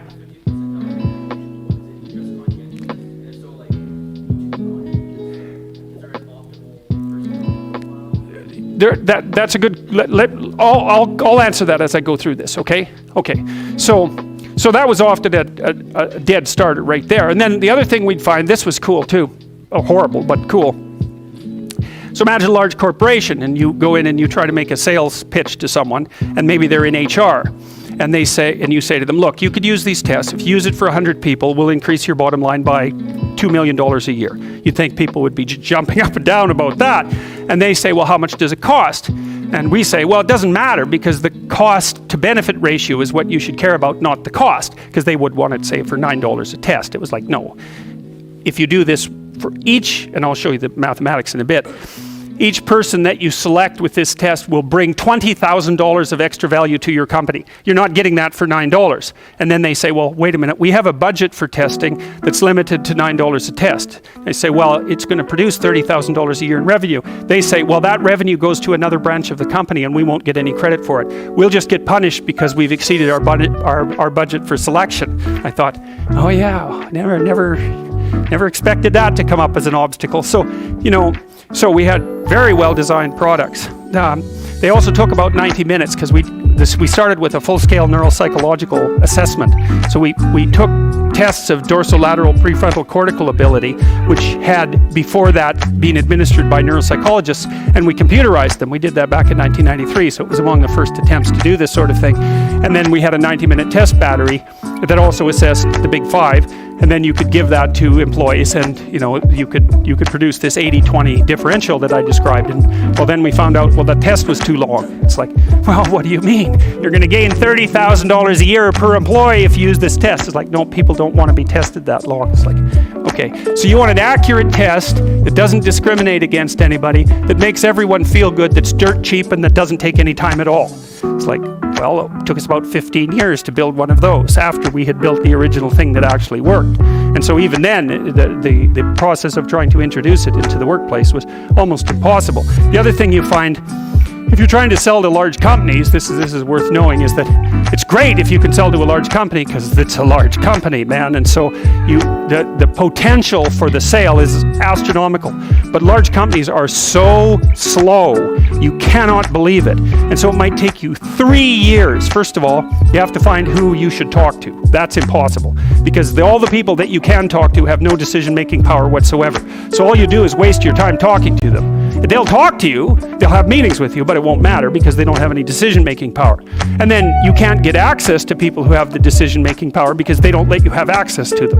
And so that's a huge problem. And even figuring them out is a huge problem. And even figuring out that those are the people that you need to talk to is a huge problem. So that might take you 5 years just to get it through your head that you're wasting your time 95% of the time talking to the wrong people. And so then the next thing that happens, this is really comical. So let's say you do make some headway. It takes you 3 bloody years. You've made a relationship with the person. They're ready to launch it, and then they have to market it internally, and that takes them a year because they have to convince everybody to get on board. And then the corporation reshuffles, and the person that you're dealing with disappears. It's like, that happened to us. We were marketing to a very large company. We got all the way up to the CEO and ready to, this was with the Future Authoring Program. And we were ready to launch the damn product. It took us a huge amount of time to get through all the layers. And just the week that we were going to launch it, the CEO resigned and the company's stock crashed. And that was the end of that. Bang.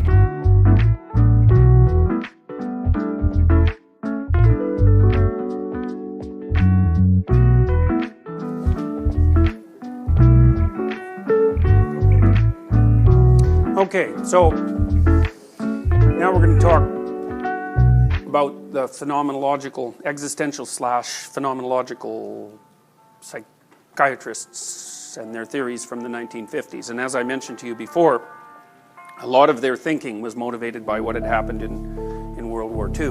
When I lectured to you last, I pointed out, I described Nietzsche and Dostoevsky's summation of the world situation and really the world psychological situation at the end of the 1800s, and that was that our new modes of thinking had undermined our faith in our old modes of thinking, and that was a problem because people need something firm to stand on, to orient themselves, and to move forward. And so Nietzsche and Dostoevsky basically both prophesied that the consequence of that dissolution would be increased probability of nihilism and everything that went along with that. And Dostoevsky wrote about that actually quite extensively in a book called Notes from Underground, which if any of you are interested, especially in clinical psychology, that's a book you should really read because it's one of the most brilliant psychological studies of a psychologically disturbed man that's ever been written. It's very accurate, and there are sections in Crime and Punishment that are like that too. I think they're unsurpassed in their representation of psychological phenomena. I don't know how he managed it. I mean, Dostoevsky was epileptic. I don't know if you know that, but he was arrested by the Tsar's men in the late 1800s for being a student radical, and they threw him in the main prison in Moscow. And then one day they took him out in front of a firing squad and shot him at 6 in the morning, but they only used blanks, which of course he didn't know about, and that scared him so badly he developed epilepsy, and then he had epilepsy. That can happen, by the way. And then he had epilepsy for the rest of his life, but he had this strange kind of epilepsy, which is actually not all that rare. Sometimes when people have epilepsy, they experience this phenomena they call an aura, which is an altered state of consciousness before the epileptic seizure hits, and they can be very strange, these auras. So I read a case study once about a guy who his aura was that his hand was being possessed by devils from hell, and he could feel the possession move up his arm and into his shoulder, and once it hit his head, he'd have an epileptic seizure. And so then there was another case where this man, his aura was that his exact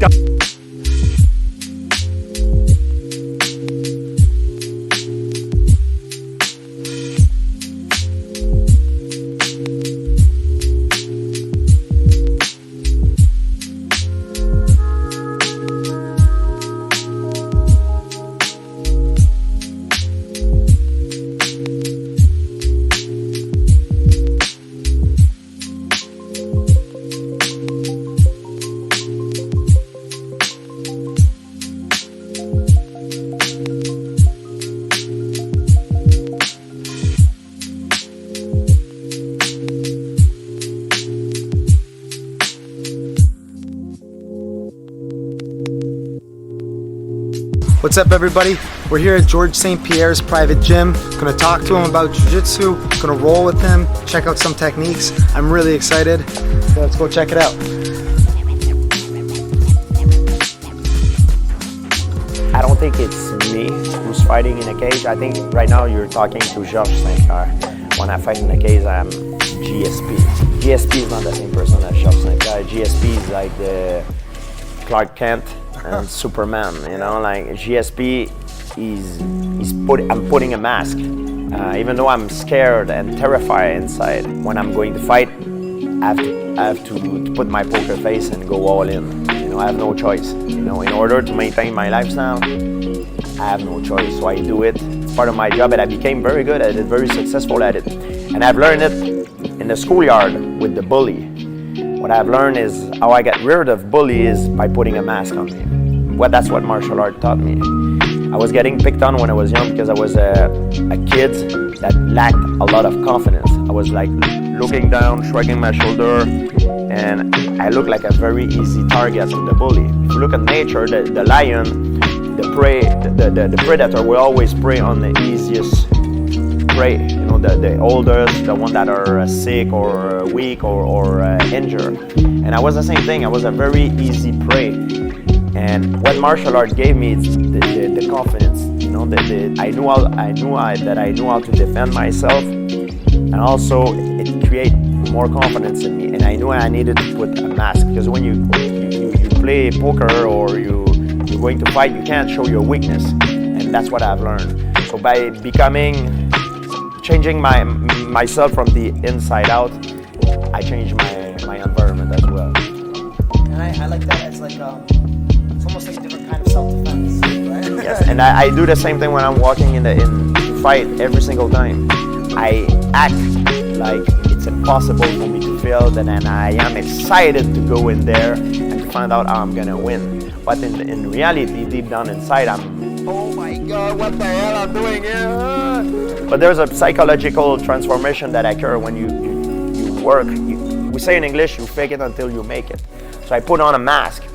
The day of the fight, I put on a mask. Even my trainer, sometimes I wake up with a terrible headache. When I fought Nick Diaz, I had a terrible headache. I didn't rehydrate very well. I had a health issue, and the trainer said, "How do you feel?" I said, "I feel great." You know what I mean? I'm putting a mask. I lie to them, and I even lie to myself. And James Lange theory says that you can, from your physique, the way you act, you behave, you can change your psychology, and that's what I use every single time I fight. So could you speak a little bit more about tips you have for putting on that mask? So you have just saying positive things, and what else? So of course you won't be able to. Confidence is a choice. Of course, if you don't put the work, you won't be able to do it. It's the same thing if you have an exam at school and you try to look confident, but you have not studied. It's hard to do it. You need to put on the work. And I know every time I don't cheat, I don't cut corner, I put the work into it. But even though I put the work into it, I'm still nervous. But I know I've prepared the best I could have prepared. So it's the same thing when you have an exam and you study the best you could study. You'll be nervous, but you can put a mask and know that you're going there confident because you know you put the work into it. And that's the same thing. So when I'm going into a fight, I know I put the work into it, so I can put a mask. I win big or I lose big, but I go all in. I don't go halfway. You have to go all in these games. And my trainer always told me the two most important things, John Denaro said to me, the two most important things for a fighter is confidence and skill and knowledge. Skill and knowledge, it's one, and confidence, it's two. If you have the skills and knowledge, but you don't have the confidence, it would be the same thing. Let's say you have a lot of money in your bank account, but when it's time to buy something, you don't have access to it. You don't have your credit card to take out the money, so it's useless. If you have all the skills and knowledge, but you don't have the confidence, it's useless. On the other hand, too, if you have the confidence, but you don't have the skills and knowledge, that means you have a credit card, but you have $0 in your bank account, so you can't go far either. So you need both. And that's what is very important. Skill, knowledge, and confidence. When it makes everything together, when you mix it all together, that's where magic can happen. Yeah, because I mean, you see those people. You see people in the gym who they're great in the gym, and then in jiu-jitsu competition or MMA fight, there's that break. And so for you, under this system, you say that there's an issue of confidence. There's an issue of you don't have access to your money. You don't have access for some reason. Yeah. This is it happens very often, and sometimes it's the other way around. There's guys that they're not that good in the gym. Then when they compete, they're like, my God, he's doing much better than I thought. There's the other type of guy that are very good in the gym, are kind of bully in the gym, but then when they compete, they're like, man, what the hell happened to this guy? And this is true. That's what makes champion. Champion has the capacity to be good when it counts, when it matters. To be a champion, you need to be good when it matters. At that time, at that location, under those conditions. That's what it is to be champion. Some guy, they just can't put it on. And that's what makes the difference. Very often it's because of psychological problem. They got crushed by the pressure.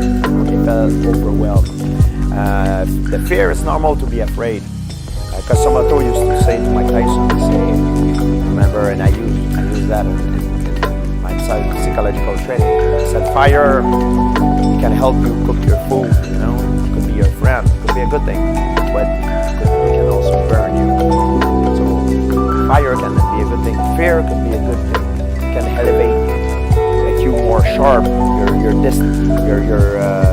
reaction time, your decision-making time, you'll be on the edge, you'll be faster, you'll be sharper and quicker. However, it could also make you crumble under the pressure. You need to take it for what is good, not for what is bad. Because sometimes I see people, and I guess they'll be going too far the other way, and they say, I don't care, this doesn't matter, it's no big deal to me. But you're saying that's wrong because you're getting rid of the fire. Yeah, there's a perfect center. Being too less is not good. Being too more is not good either. There's a perfect center. It's like focus. People think if I'm focusing, I'm gonna arrive 3 hours before my fight and focus, and it's not gonna make you better. It's too much. So being too much focus, that means you're like this. You don't see what's going on because you're here. You don't see anything. You see, you're closed-minded on what is in front of you. So if I'm fighting and I'm too focused, I don't see how much time left there is. I don't hear the instruction of my coaches. I don't see the outside. I don't hear what the other coach is telling to my opponent. Because I always had an advantage. Most guys, they speak English. I speak French and I understand Portuguese as well. So a lot of the Brazilian and the American I fight, I was able to understand what their coach says. And if you're too focused, you're focused on one thing, on your opponent, you forgot what's going on around. And you need to be conscious of your environment. On the other hand, if you're not focused enough, you might lose a sense of what is going on, and then you get clipped. So in the perfect zone, you need to be in the perfect zone. Not too much distracted, not too much focus and not too much distracted. Perfect zone. When I fight, every time I competed, I knew exactly where my parent is sitting. I know when they came, of course, the fight.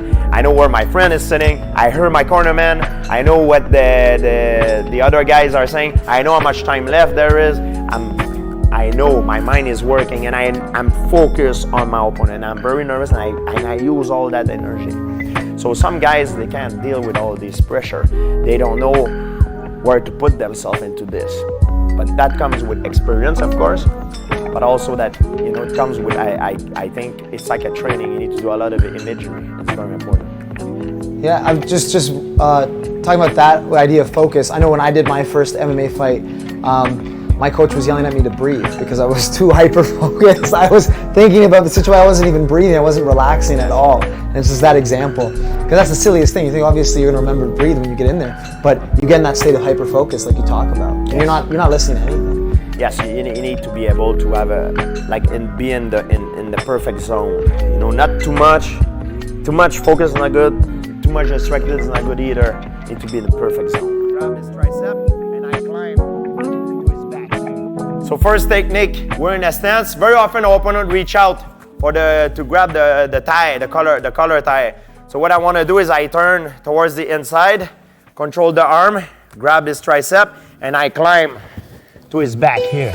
I got a good grip. If you try to pull his arm, it's very hard for him, and I got a good control over him. So I'm gonna scoop myself in, use a Sumigaishi. Then I can come back on top and retain the control.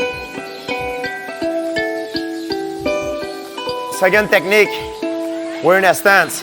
This time I don't want my opponent wait to engage a contact with me. So what I'm gonna do is I'm gonna step with my first foot inside. And then I'm gonna use my leg forward. I'm gonna change levels as I'm stepping. Crunch the leg. And go for a double leg takedown with the hook. One more time. I'm high level with my opponent. I'm gonna change level, squat down. At the same time, I'm gonna take a step on the outside and I'm gonna hook with my inside leg. Step.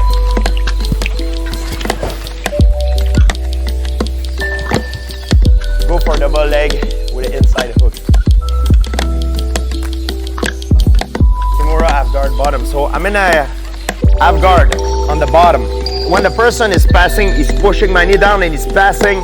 That's what happened. He can't pass now because my arm is straight. You see, my arm is straight and I'm blocking his way. However, very often what they do in this situation is they take their arm out and they use their knees to free their arm.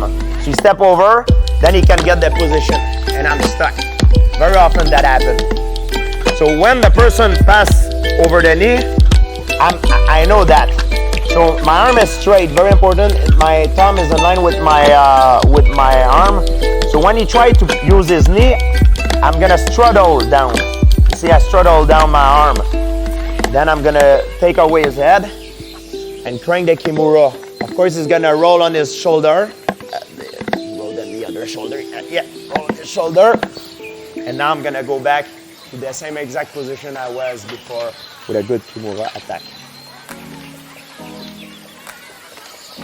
Pass my knee line. He passed my knee line. So I get a Kimura. And when I get a Kimura, we're jammed here. I can't do much and he's on top. So what I do is here, I put my shoelace, but before that I escape my hips, put my shoelace inside. When I put my shoelace inside, I use my shoelace and my arm to elevate him, to make him roll on his shoulder. So he rolls on his shoulder. Very often now, the danger is that he escapes. So I maintain my arm straight and elevate his elbow. So when he tries to turn towards me, it's impossible. So I can slide my knee in, my foot, and control his wrist and his neck to have a good back attack.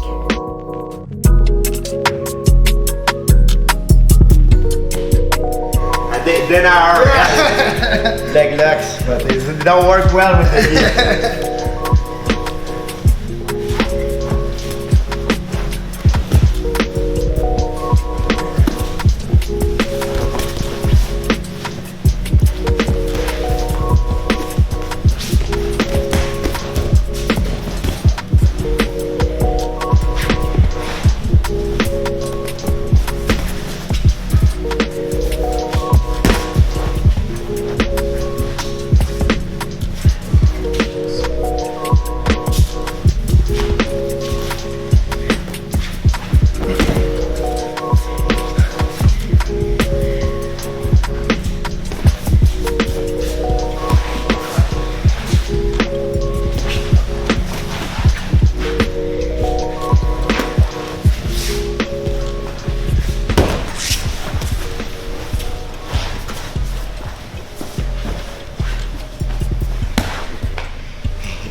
you very much. Good job.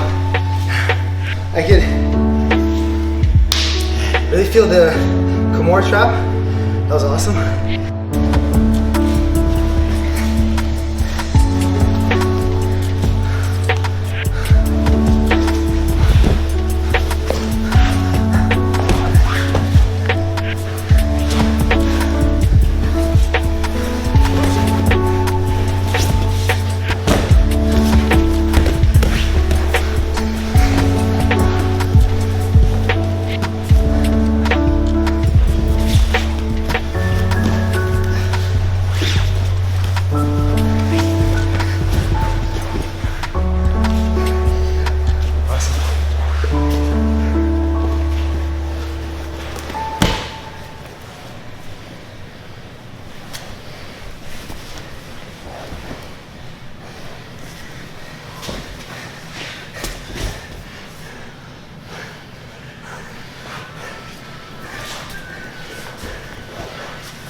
Thank you very much. Good job. I could really feel the Kimura trap. That was awesome. Yeah, that Kimura spin was great. Yeah, it's one of my favorites back. Yeah. I would say my favorite attack is Kimura. And your leg locks too was really cool. Yeah, leg lock is hard. It's something new that I developed since quite recently. But it's very hard to do with the gi because you can use the gi to climb back on top of your opponent, you know. But even you kept shooting for like the one-legged X position on me. Kept isolating my one leg. Yeah. It was really, really cool. Oh, thank you. Yeah. Try my best. Yeah.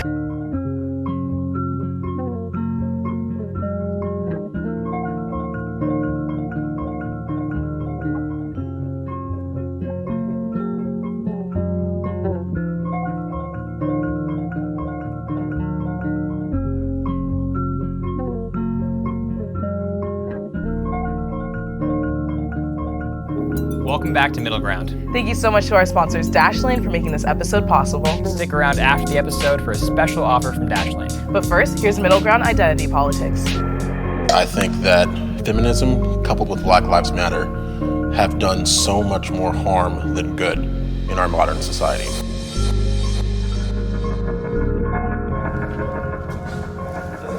I'm good. How about yourself? Not bad. Good? Hi. Say who you are, how old you are, what you do for a living. You want me to identify myself? Put myself into a category immediately. Identity politics is playing team sports based on traits about yourself you cannot change. A general way of categorizing yourself as part of a greater whole. So that could be, ethnically based, religiously based, or I think it actually could be politically based too. What is the most important part of your identity? My identity as an American. Being an American. Being a young woman who's a free thinker. Judaism is pretty deeply ingrained in me. I think my empathy. What were the questions? Did everybody do this? What is the most important part of your identity? Human being, I think. Not really think, I know.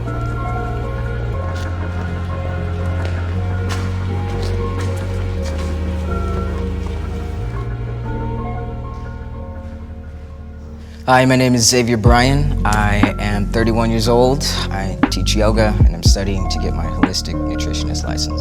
Hey, I'm Jesse. I'm turning 32 next week, and I'm a filmmaker. Hi, everyone. I'm Natalie. I'm 20 years old, and I'm a business student at USC.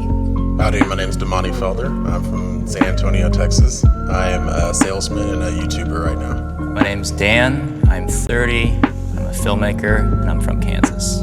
My name's Ramneek Mathur. I'm 31. I'm an entrepreneur, real estate broker, and author. Can I get my pro-identity politics folks on the left and my anti-identity politics people on the right? Can you step forward if this statement is true for you? Privilege exists between genders, races, sexual orientation,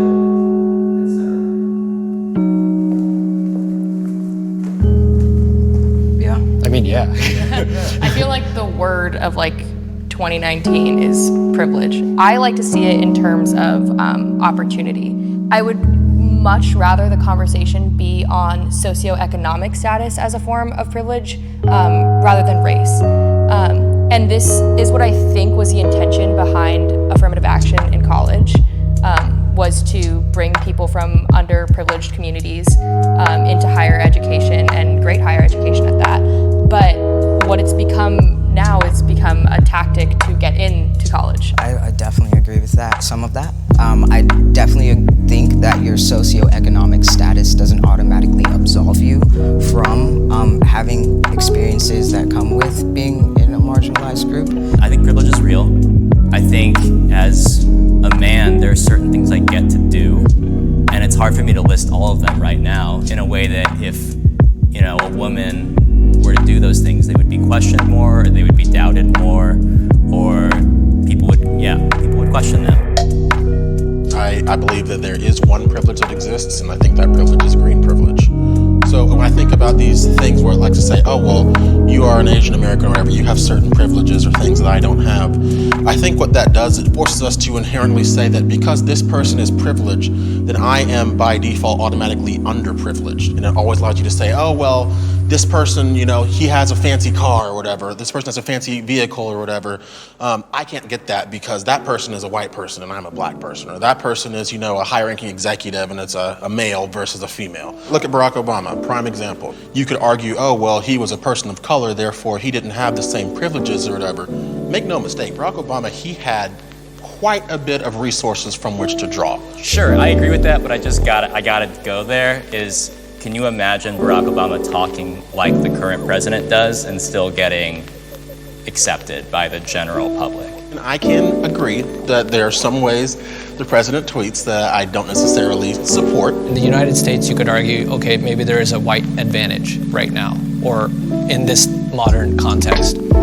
Place that white person in the streets of India, it's a completely different context, okay? This is we're in a bubble. To say that there is privilege and there isn't privilege, rich people get overthrown in countries every day. I think we're specifically talking about nothing is off the books. Privilege isn't saying that anything is impossible for a certain person. Or that everyone else is easy. Or that, right. It's also true that some people have handicaps. And we live in a country, specifically talking about this particular bubble, because everyone has a different bubble, that was made by a bunch of white men that owned other people, and women couldn't vote. What we see now is from our politicians and people who want to remain in power or rise to power is they exploit those characteristics that make us different. We put labels on everything. So I think identity is intrinsic to who we are as beings. Even if there's turmoil or people are butting heads, I think from that friction, we can spark some embers that can really change a lot of things. I prefer to vote for a candidate that looks like me.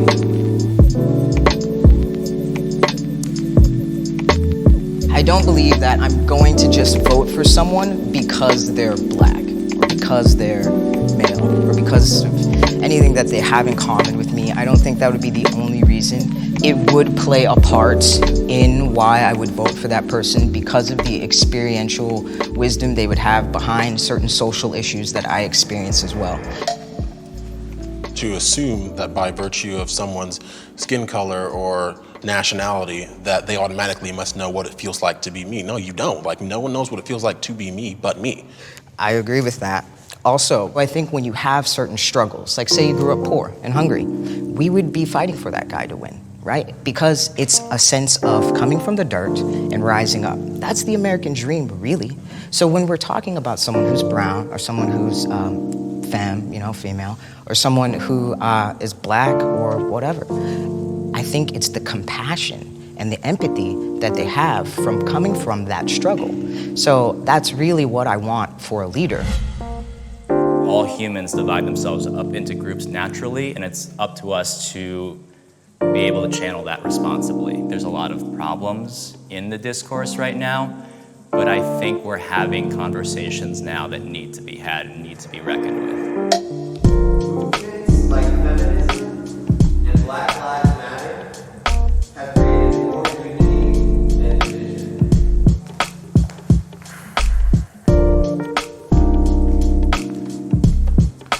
Did it create unity within the people that found solidarity in those movements? Absolutely. Does it create discord amongst the larger society? Perhaps. Definitely. Is that discord necessary? Probably, I would say. I think about the Black Lives Matter, All Lives Matter thing, and as a white person, Black Lives Matter helped me understand a little bit more about what a black experience could look like in some situations. And it's not that other lives don't matter, it's just that right now, this particular issue needs a little bit more attention. It's like saying, oh, well, I'm here to fight for breast cancer. And someone else is like, no, all cancers, let's do an all cancer pin. It's like, Why is it only breast cancer? But why can't we have why can't we have these little moments of focus on these specific things? I'm going to start off with a very bold statement. I think that feminism coupled with Black Lives Matter have done so much more harm than good in our modern society. There is this deep-seated resentment that has been left unaddressed in a lot of the African American community, but what matters is the way you channel that and what you do with it. There's been documented instances where they say, hey, white people who are here, get to the back of the group. Like, this is a Black Lives Matter group. I'm just like, you said you wanted help, but it seems like you're more preoccupied with being angry than finding a solution. And I think you're talking right into the pitfall of identity politics, which is the common enemy identity politics, where it's me against him, it's us against them, they're the problem, right? But there's another side of identity politics, something more in the likes of MLK. So you draw a larger picture around a group, and then you bring in commonality. Where I agree with you is these movements are losing steam and lost steam because they didn't extrapolate from the grievances of the people. If there are systemic issues like corrupt cops, who's for corrupt cops? Everyone can get behind that. It became the us versus you. It's us versus them. I honestly believe the organization of the Black Lives Matter movement was intentional, that it focused on Black people. Separating the Black experience from the other experiences is important because it is specific when you're being targeted, like stop and frisk, right? It was specific. So I could probably ask, have you ever been touched aggressively by a police officer? Not once. Never in your life? Not once. Never in your life? Never. Okay. And how many times have you been like aggressively searched by a police officer? The one time it was pretty aggressive. He said my license plate lights were out. That's why he pulled me over, and they weren't. And he was just kind of slamming me like over and over. And I was like, okay, bro, you don't have to slam me. I'm not resisting. And then more cars came, and then they had me on the ground and they handcuffed me and they took everything out of my car. And then they uncuffed me and they said I was free to go. But still, that's a traumatic experience. I didn't do anything wrong. I wasn't speeding, whatever, you know. I'm in a white neighborhood. No one's saying there isn't prejudice or racism in any type of situation, but that's a cultural dynamic that we need to address as a society and community.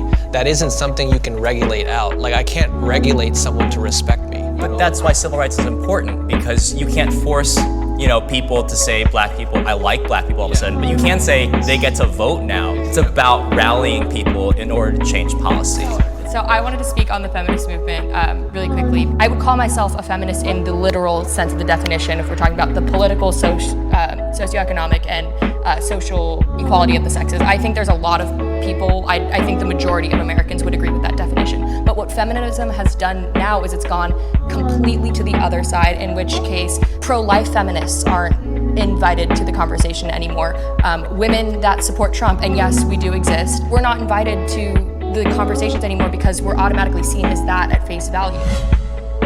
I struggle with these extremes, right? Whether it's just good or just bad. I think that the 24-hour news cycle and algorithms on Facebook and Twitter and Instagram are damaging to the country because they help us get into our trenches even deeper, encouraging identity politics in a negative. Americans are too focused on race.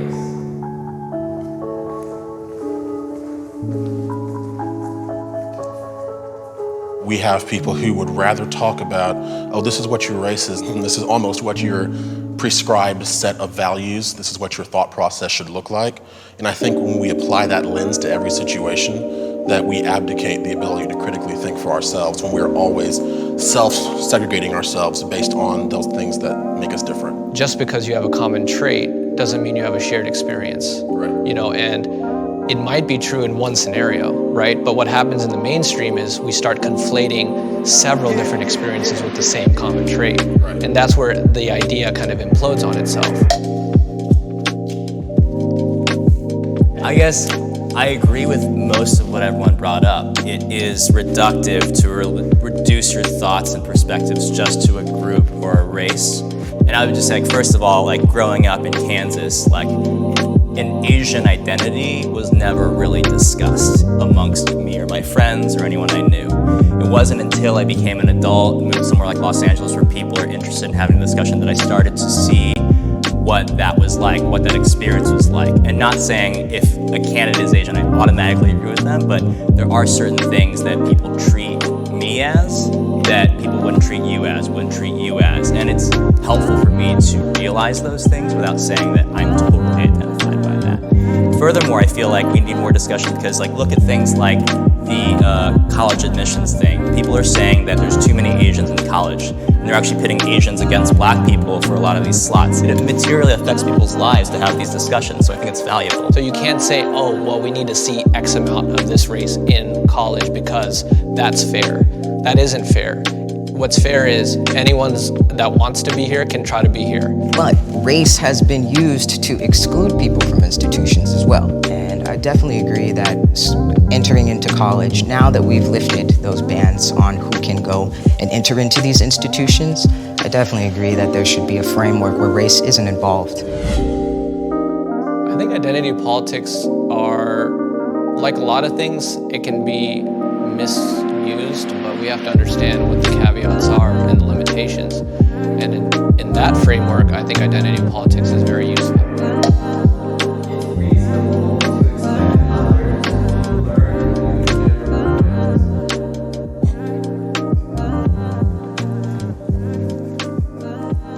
There was someone in my groom's party, and I was like, my wife and I didn't know how to handle it. And I asked whether he would want to be, like, how I would introduce him to the rest of my groom's party. And I'm embarrassed thinking back on that now because that put them in a difficult situation. But thank goodness their heart was big enough and they were kind enough and understanding enough to be able to say, just introduce me as a guy. That's what I am. That's my gender identity. I'm trans. It's good for people to understand gender. Now they're creating the language around it being a social construct, which is in itself definitely very true. We don't have a framework set up right now where that can be fluidly expressed, because we will box people in based off of how they look, but identifying is important so we can free up that truth and people can really just feel much more autonomous with their identity. Brilliantly said. Now what we're learning as science is that gender is a spectrum. Okay, so how feminine you are or how alpha male you are is a spectrum, and on that spectrum we fall. So how many of these pronouns do we need? Are there a billion variations that we can genetically identify?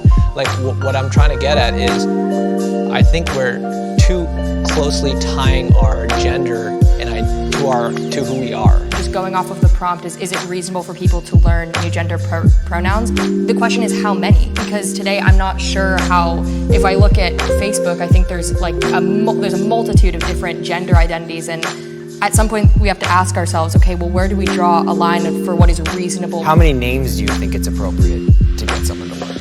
And here's my honest opinion. Male, female, like I feel like that's enough to get the gist of what you're experiencing. You're cisgender, right? You are agreeing with the gender you were given at birth. Yes. Honestly, you're not really going to be able to feel into an experience of someone who doesn't identify with either, who identifies with both, who identifies with one opposite of the other. I don't think it's reasonable to force someone else to call you by whatever you identify as.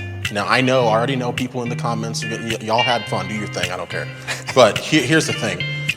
For a group that claims to champion tolerance and true diversity, what I have seen overwhelmingly is a lack of willingness to accept what other people think. People's identities are highly emotional. It's an emotional point. Every time you tell somebody your ethnicity or your racial breakdown, it is going to spark some sort of feeling, whether that's negative or positive. And I think identity politics preys on the negative feelings we feel about ourselves and how we're viewed in the world.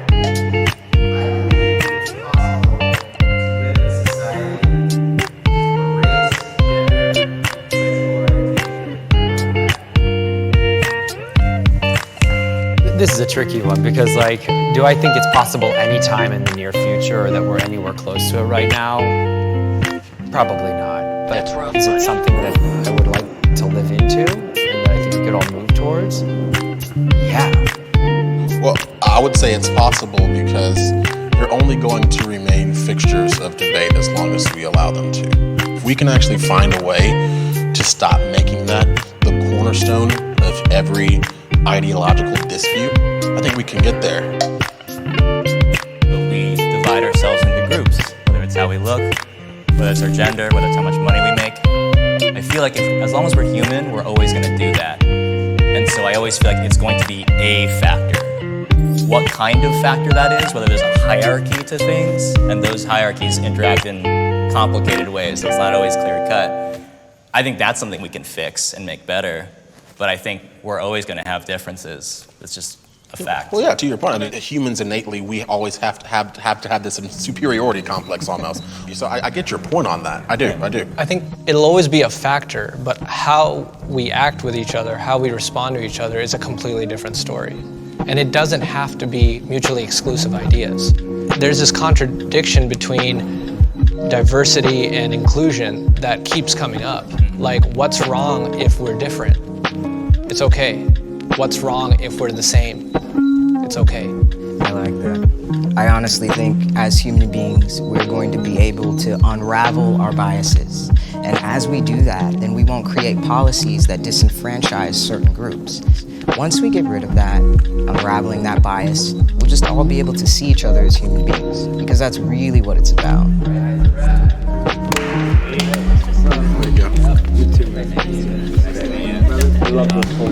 Thanks, man. Same.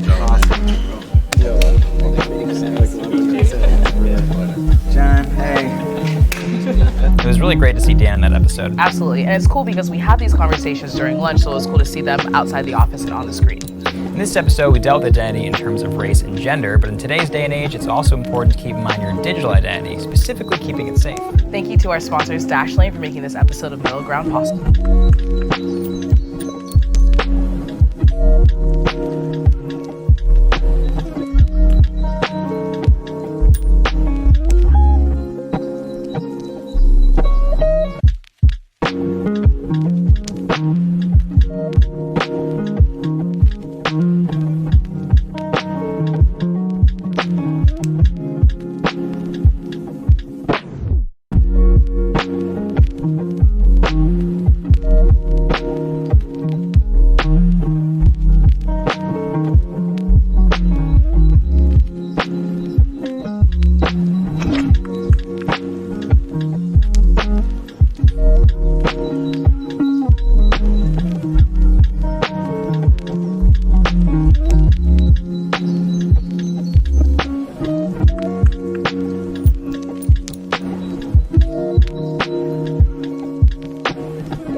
The Joe Rogan Experience. How do they mitigate when you go overseas the effect of being over there too long? Because I would imagine that the stress of constant combat. First, so this is my ignorance of it, but this is what I would think, was that what happens first is probably like you get better at being calm and more accustomed to it, but after a while the pressure eventually starts to crack you. That it just many months over there dealing with it, you have to decompress. You do. And they have like decompression windows at the end of deployments. How much what a typical deployment, how long does it last? So I was over there for 4 months, and they do everything they've done everything from 3 months to 13 plus for special operations guys. And the reason being they do the shorter ones is because of the operation tempo. You're doing so much and you're doing it so quickly, and they want you to be fresh and they want you to be good at it because they don't want that stress to happen. Right. What is that like?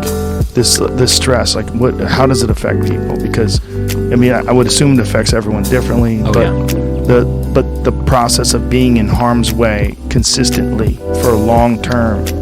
I joke about it making everybody professionally paranoid. Yeah, because the one without the S. I'm not always like, wound up, but I'm always on some sort of alert for that doesn't even things. use like the name. You know, I'm always thinking about stuff. I'm always keyed on to what's that guy doing? Why is he doing that? Right. In a way that I don't know why that's there. I mean, I know why, but I don't know what part of my brain is saying, what the fuck is that guy doing? Is that hard to let go in civilian life, or is it just there forever now? I think it's there. Well, I think it's there forever. I don't know. It's still there. Do you ever see Jocko's video? He does that. He did a video recently where he's like, people are always saying, why are you looking over your shoulder, Jocko? He goes, I'm being tactical. knuckle. Because I'm checking my flanks. Yeah. He's like, why are you always in the dark? And he goes, so the enemy can't see me. How come you don't smile? I don't want them to see my teeth. That guy is hilarious. He's the best. He is. I love that guy to death. Dude, he's so great. He's such an important person, too, because he's both articulate and savage. He's both a brilliant guy who is wise and humble, but also a fucking gorilla. He is. He's a legit savage. Yeah, I had the chance to roll a little bit with him. Oh, don't do that. I Down would in have San told you Diego. not to do that. It was with Andy and Dud. Uh-huh. And was that when he broke Dud's neck? Yeah. Yeah. Terrifying. Broke a bone in his neck. John thought he had throat cancer. He did. Went to the But doctor. didn't want to tell anybody. They're like, yeah, what happened to you? I was like, oh, this fucking gorilla just put me in a guillotine, snapped my neck. Big white gorilla was I don't on think me. he actually did a guillotine. I think he actually he had his knuckle in John's throat doing something. I want to say John. That sounds right. I think John But had Dud him in didn't- full guard. Dud didn't know how to tap. Exactly. He just was like going. Yeah. I think John had him in full guard. I might be fucking this up. And Jocko put his knuckles into John's neck and was like using a neck crank and compressing his neck from like either the guard or maybe even side control, and then had a knuckle in the throat. I don't remember. I think popped a bone. I think it was from the guard. Yeah, I think Because I think so. I was about like from me to you to this going on. He broke a bone in his neck. Well, he's a gorilla. Yeah. A big hairless gorilla. Yeah, you can't. How much do you weigh? 165. You can't roll with that guy. It's not. Don't do that. What was it like? But I can run away from him. Yes. Just wait for him to get He tired. doesn't run at all. No. It was terrifying. He'll just march after It you. was it was like I was wrestling around with a sweaty piece of mahogany. Yeah, big guys that are skilled, that's so humiliating. You Yeah, roll you're like- a big guy that's skillful. Oh, God. I've had that happen once in the past. Like I think I'm cool, and then you find out you're not because I'm not a big dude. Right. Like a buddy of mine played I think O-line at Stanford, and I came home from deployment, and I got a little blitzed. I was like screwing around. I'm like, ha, ha, ha, ha. At the time I was like 175, and he picked me up from under the arms, and he's like, "You're real strong for your size," and puts me down. I'm like, "Oh God, I feel so emasculated." You're real strong for your size. It's such a fucking weird compliment. And he's like 300 pounds. Yeah. You know, like 6'5". I'm like, oh crap. Those are huge humans. That's giant. How often do you do jiu-jitsu? I don't. You don't? So you just did it that one time with him? Did it the one time with him. Well, that's ridiculous. Yeah. He's a fucking multiple-year black belt. Hey, thanks, Andy. Yeah, Andy's crazy. Andy's obsessed. He does jiu-jitsu 5 days a week now. That's when we were teaching Dud to skydive. Oh, Jesus Christ. Everybody's trying to die. You're trying to It's get an interesting week. strangled. Dudley's trying to get his neck broken. You guys are skydiving.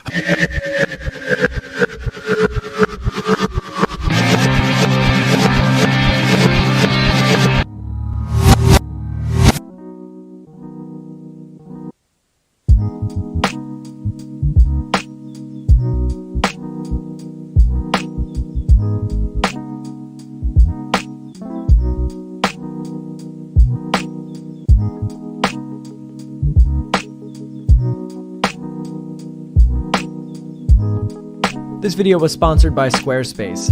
From websites and online stores to marketing tools and analytics, Squarespace is the all-in-one platform to build a beautiful online presence and run your business. The live event I mentioned in the last video with Anthony Jones and Steven Zapata has since sold out, so we're looking to bring this show to other countries in 2020. Be sure to sign up for our mailing list, the link is down below in the description, and be sure to let me know where you guys want us to head to next. These are going to be fun all-day events where you guys get to see us draw and paint, and you get to sketch along with us. And the best part of it is afterwards we all go out and do a drink and draw. So if you haven't seen it already, everyone's favorite knife-wielding art YouTuber, Ethan Becker, put out a video on how to fix my trash art. The video was super funny, and he made a lot of great points about how I tend to get caught up in the specifics, and how that often can come at the sacrifice of both your shapes and your gestures. While I agreed with pretty much everything he had to say, there's one point that I can't leave uncontested, and that is this point about me insulting his dog. I'm gonna do something I don't normally do, but I'm gonna share some DMs between Ethan and myself to try to clear this thing up. So out of the blue, Ethan sends me this message saying, "What's with that scrappy-haired, three-legged rat I've seen you with? Is that what you call a dog?" And frankly, I was offended by this because I have a 3-legged dog named Margot. Now, Margot might have trouble walking, she might smell really bad, and she might get poop all over herself, but she's my scrappy, smelly dog. So I got a little angry and I called his dog a little piece of Shih Tzu. But I guess for somebody that carries around a knife all day, that's pretty offensive. So he said that his pooch was going to Boston Terrierize the shit out of my dog. So after that, I figured it would just be best if I didn't talk to him anymore. And then next thing I knew, he was making a video about me. So hopefully that sets the record straight and puts this matter to rest. I mean, you have the evidence. All that's left to do is to try to fix my trash bin. So my first step in trying to improve my shapes and gestures was to look at some great artists. This first set is inspired by Glenn Keane from Disney and Gautier Alfirevic from Ubisoft. So off the bat, you can see that both these artists have very simplified and stylized shapes. I tried to replicate this in a couple of ways. So the first way I did it was I kept all of my major gesture lines very simple. This serves two functions. The first is to emphasize the overall movement of the pose. And the second is to add more appeal to my shapes, because our eye seems to be attracted to shapes that have a contrast of simplicity versus complexity. So while the left side of the torso is simplified to a shape with 2 curves, the right side just uses 1 curve. Another helpful bit that Ethan pointed out in his video is this idea of squash and stretch. So as both of these figures are stretching on the one side, the opposite side gets squashed and compressed. The same thing is also happening in the bulk of the muscle at the forearm. You can see that it's being compressed against the upper arm, and thus it makes a rounder shape.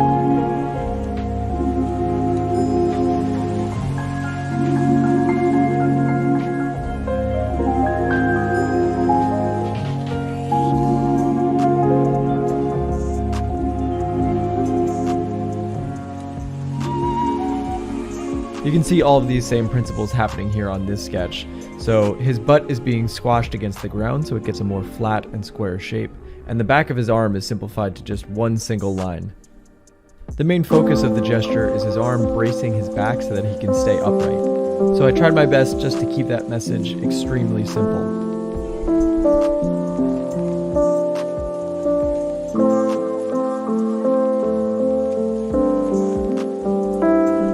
I found that doing a lot of simpler drawings with stick figures has helped me push the gestures just a little bit more, because on smaller sketches where you're not really concerned about the draftsmanship, you can really experiment and try to push the shoulder and hip lines. When you're doing these stick figure drawings, see how far you can exaggerate it until your drawing breaks. That'll give you a good idea as to how far you can push something until it looks absolutely ridiculous.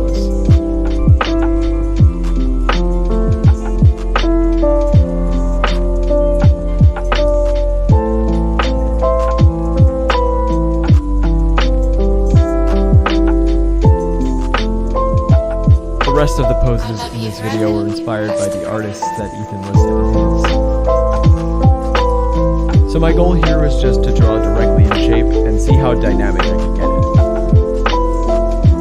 it. Something I saw in Sean Galloway's drawings that I really liked is how he hyper-exaggerated the stretching of both the arms and the legs.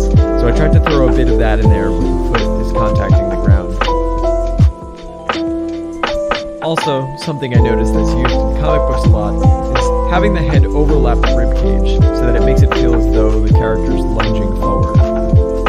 And knowing that you can experiment making it even more dynamic by seeing how far you can bring that head down and how much overlap you can get with the chest before it starts to look weird.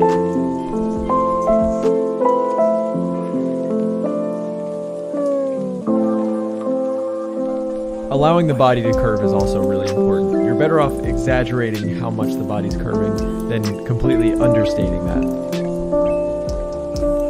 I think our natural tendency is to try to subdue the amount of curvature and overlap that we see, but you're better off just pushing it to the extreme.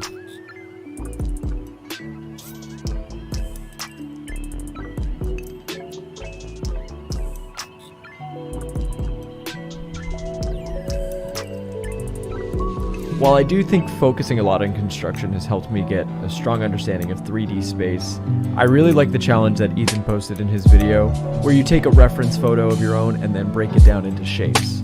Because at the end of the day, while perspective knowledge might be helpful, your drawings are going to rely a lot more on your intuition. And as much as I would like for it to be true, good perspective does not necessarily equal good drawings.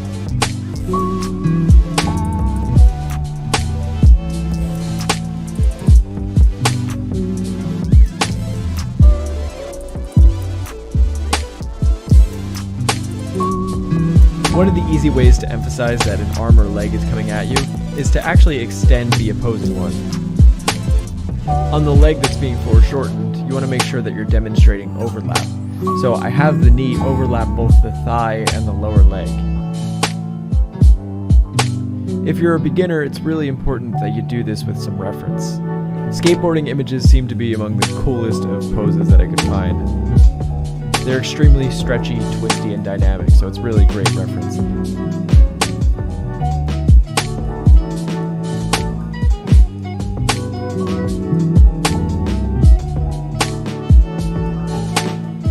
Next, I did some heavily foreshortened poses. My strategy with things that are really foreshortened is actually to start at the thing that's closest to us. So in this case, I started with both the hand and foot that were jutting towards the camera. So the two crucial elements here to foreshorten something is going to be the size dilation and overlap. So you can see that foot gets bigger as it's closer to the camera, and it's also overlapping both the lower leg and the thigh.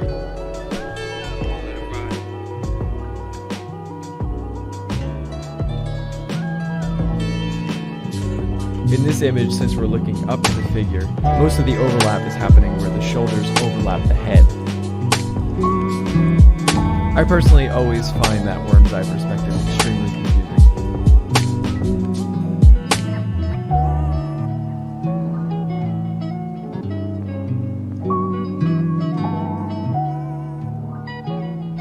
You can see the leg that's running forward here looks a lot smaller than this one that's coming towards the camera.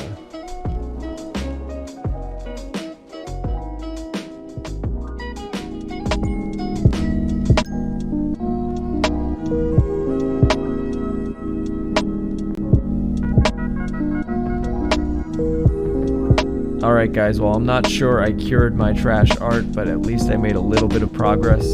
That being said, I'd just like to take a moment to thank today's sponsor, Squarespace. If you're looking to build an online portfolio, consider using Squarespace. They have beautifully designed templates that have been crafted by Squarespace's world-class design team. Adding images into your website is as simple as dragging and dropping them into your browser window. And any images hosted on Squarespace can be edited in your browser using Squarespace's built-in image editor. Crop, resize, rotate, adjust brightness and contrast, and much more. Squarespace also makes it incredibly easy to bring in content from Twitter, Foursquare, Instagram, or Flickr directly into your page. Head to squarespace.com for a free trial, and when you're ready to launch, go to squarespace.com/moderndayjames to save 10% off.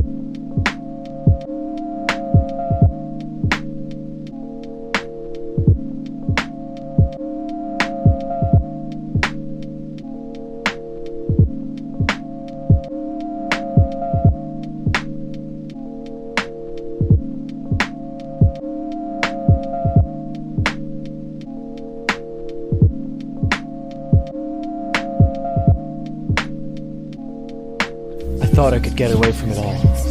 I thought I could live a simple life. But olden day James wasn't what he seemed. He wouldn't stop until he found me. Another defective modern day James. Do you think that you're the modern day James? You think, oh, I have a big YouTube channel. Oh, I'm a big hotshot. Modern day Jameses are bred for one thing and one thing only, to make content. Do you understand that you're not the only one? There are thousands just like you. We have the genetic codes. We have the DNA information. We can program another modern day James in an instant. If a modern day James doesn't listen, you won't just be talking about perspective. you'll be seeing a whole new perspective on life. FDJ, show him what happened to the other modern-day Jameses who decided that they could take a break. This episode was brought to you by Skillshare. You can get 2 free months of Skillshare by using my promotion code at skl.sh/moderndayjames. This episode was also brought to you by the mind-controlled pawns who support on Patreon. If you'd like to get access to premium videos or group lessons, consider signing up on Patreon. Oh, this thing never works!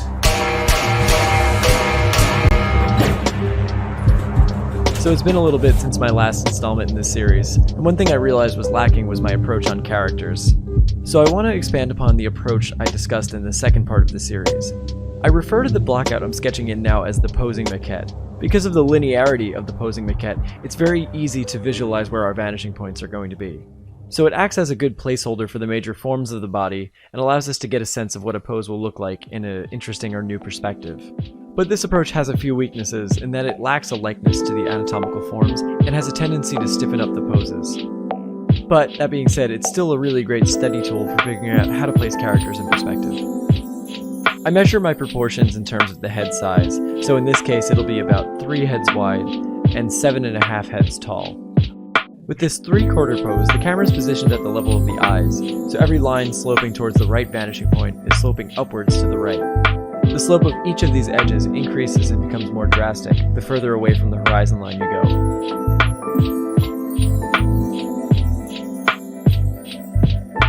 Since I'll be using cylinders to place in the appendages, I thought it'd be useful to review some ellipse basics. So the minor axis bisects the ellipse along the shortest path, but it also acts as an indicator of the orientation.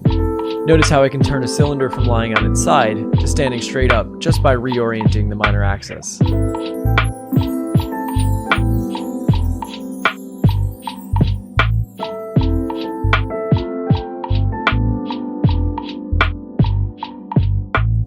We can further demonstrate this point by setting up an ellipse in a 1-point perspective with a vertical minor axis. I'll then create a perpendicular plane and rotate it around its center point.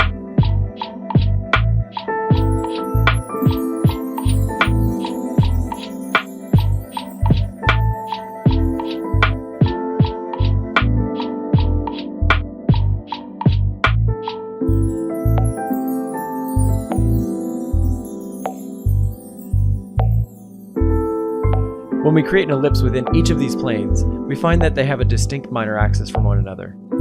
And that minor axis is going to be equivalent to the tangent line on their circumference.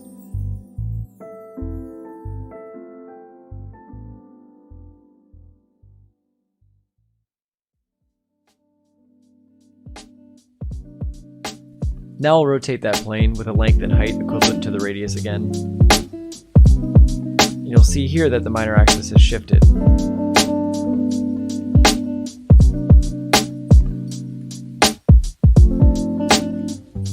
And once again, it's equivalent to that tangent line. Another indicator of an ellipse's orientation is the degree.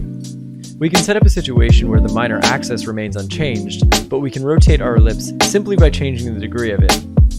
As we rotate the cylinder counterclockwise, the plane of the ellipse becomes increasingly perpendicular to our line of sight, and thus the degree gets wider.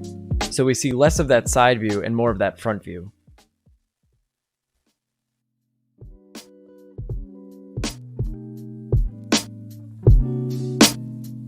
Since we're taking the time to block out our characters and forms, it's important to practice rotating these forms at various angles and camera positions. As I rotate this form counterclockwise, this generates a new left vanishing point that's pretty close to center, and so the convergence is very sharp. As I continue to rotate, we see more of the side plane, and that left vanishing point continues to move out away from center. The general trend is that when the edges are closer to their vanishing point, they converge much faster than when the vanishing point is further away. Another way we can control our camera is by changing its vertical position. When the camera is positioned above looking down, we can see the top face, and all of the edges are sloping up towards the horizon. The slope of each edge becomes less drastic the closer it is to the horizon line.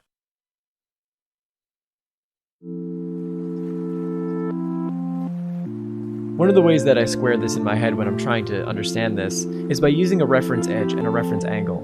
In this case, I'm determining my orientation by figuring out the angle that's created between the vertical and the bottom left edge. Another way we can rotate planes and forms is by tilting them. A good way to maintain the proportions of a form as it goes back in space is to again use a reference edge. So if in this case we keep edge A static and push the top edge into the plane of the page, what we'll observe is a shortening of edge B and a gradual decrease in the angle between edges A and B. Notice how the visible height of that plane becomes shorter and shorter as we push it into the plane of the page. Now, in order to get our character blockouts to start resembling the actual muscular anatomy, we'll need to utilize some curves. If I create a square plane with a curve that touches from corner to corner, the same will hold true as the plane rotates. As the plane becomes more parallel to my line of sight, the curve foreshortens. It appears sharper and shorter as it continues to turn, until eventually it's parallel to my line of sight and it becomes a straight line. If you combine several of these curves together, you can begin to create three-dimensional rounded forms. Essentially what I'm going to do is create two perpendicular curves and connect them together via a silhouette line.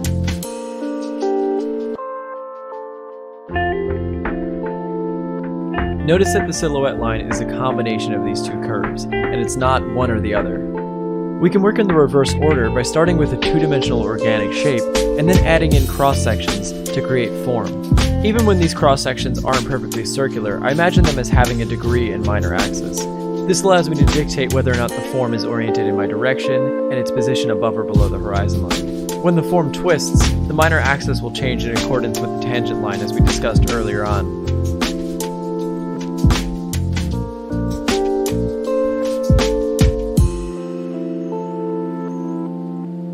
And remember that if these ellipses are curving upwards as they are in this final case, then our camera is positioned below the form. So now let's swap out our earlier block maquette for a new and improved organic maquette. Creating this blockout is going to require you to have an understanding of the bony and muscular anatomy. There's plenty of resources for studying this, like Michael Hampton's Figure Drawing, Design and Invention, Proco's anatomy videos, and my Gumroad anatomy series. But notice that I'm using center lines and cross sections the same way that we blocked out our organic forms in the previous example. This provides me with some guidelines so that I can visualize the perspective and vanishing points, but gets us much further in the direction of realism and anatomical likeness.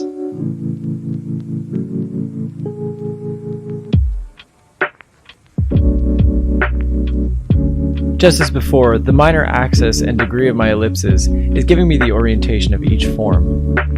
That's why the wrapping lines on the arms and legs are so helpful for building out our perspective.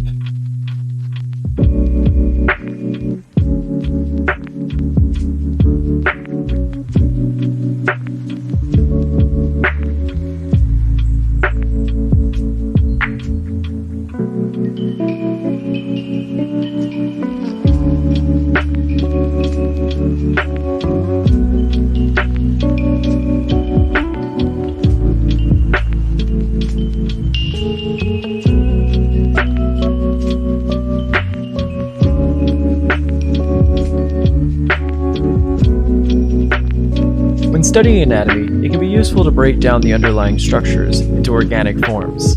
Here, using cross-sections and organic shapes, I can place the complex structure of the arm in perspective. There's far too much anatomy for me to fit it into this video, so be sure to check out some of those references that I mentioned earlier.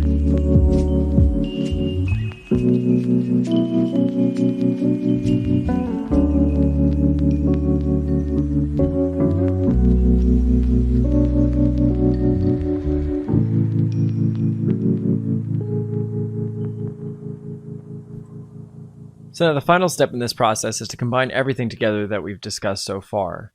I'll start with the blocky maquette that I discussed in the beginning, and then use it as reference. Alright, thanks for watching, and I'm gonna get out of here. So in this case, the camera's positioned above the character looking down, and the ribcage is tilted forward at a different angle than both the skull and pelvis. Since these major structures are at different orientations from one another, they create several sets of vanishing points. And now I'll repeat that same pose using the organic blockout.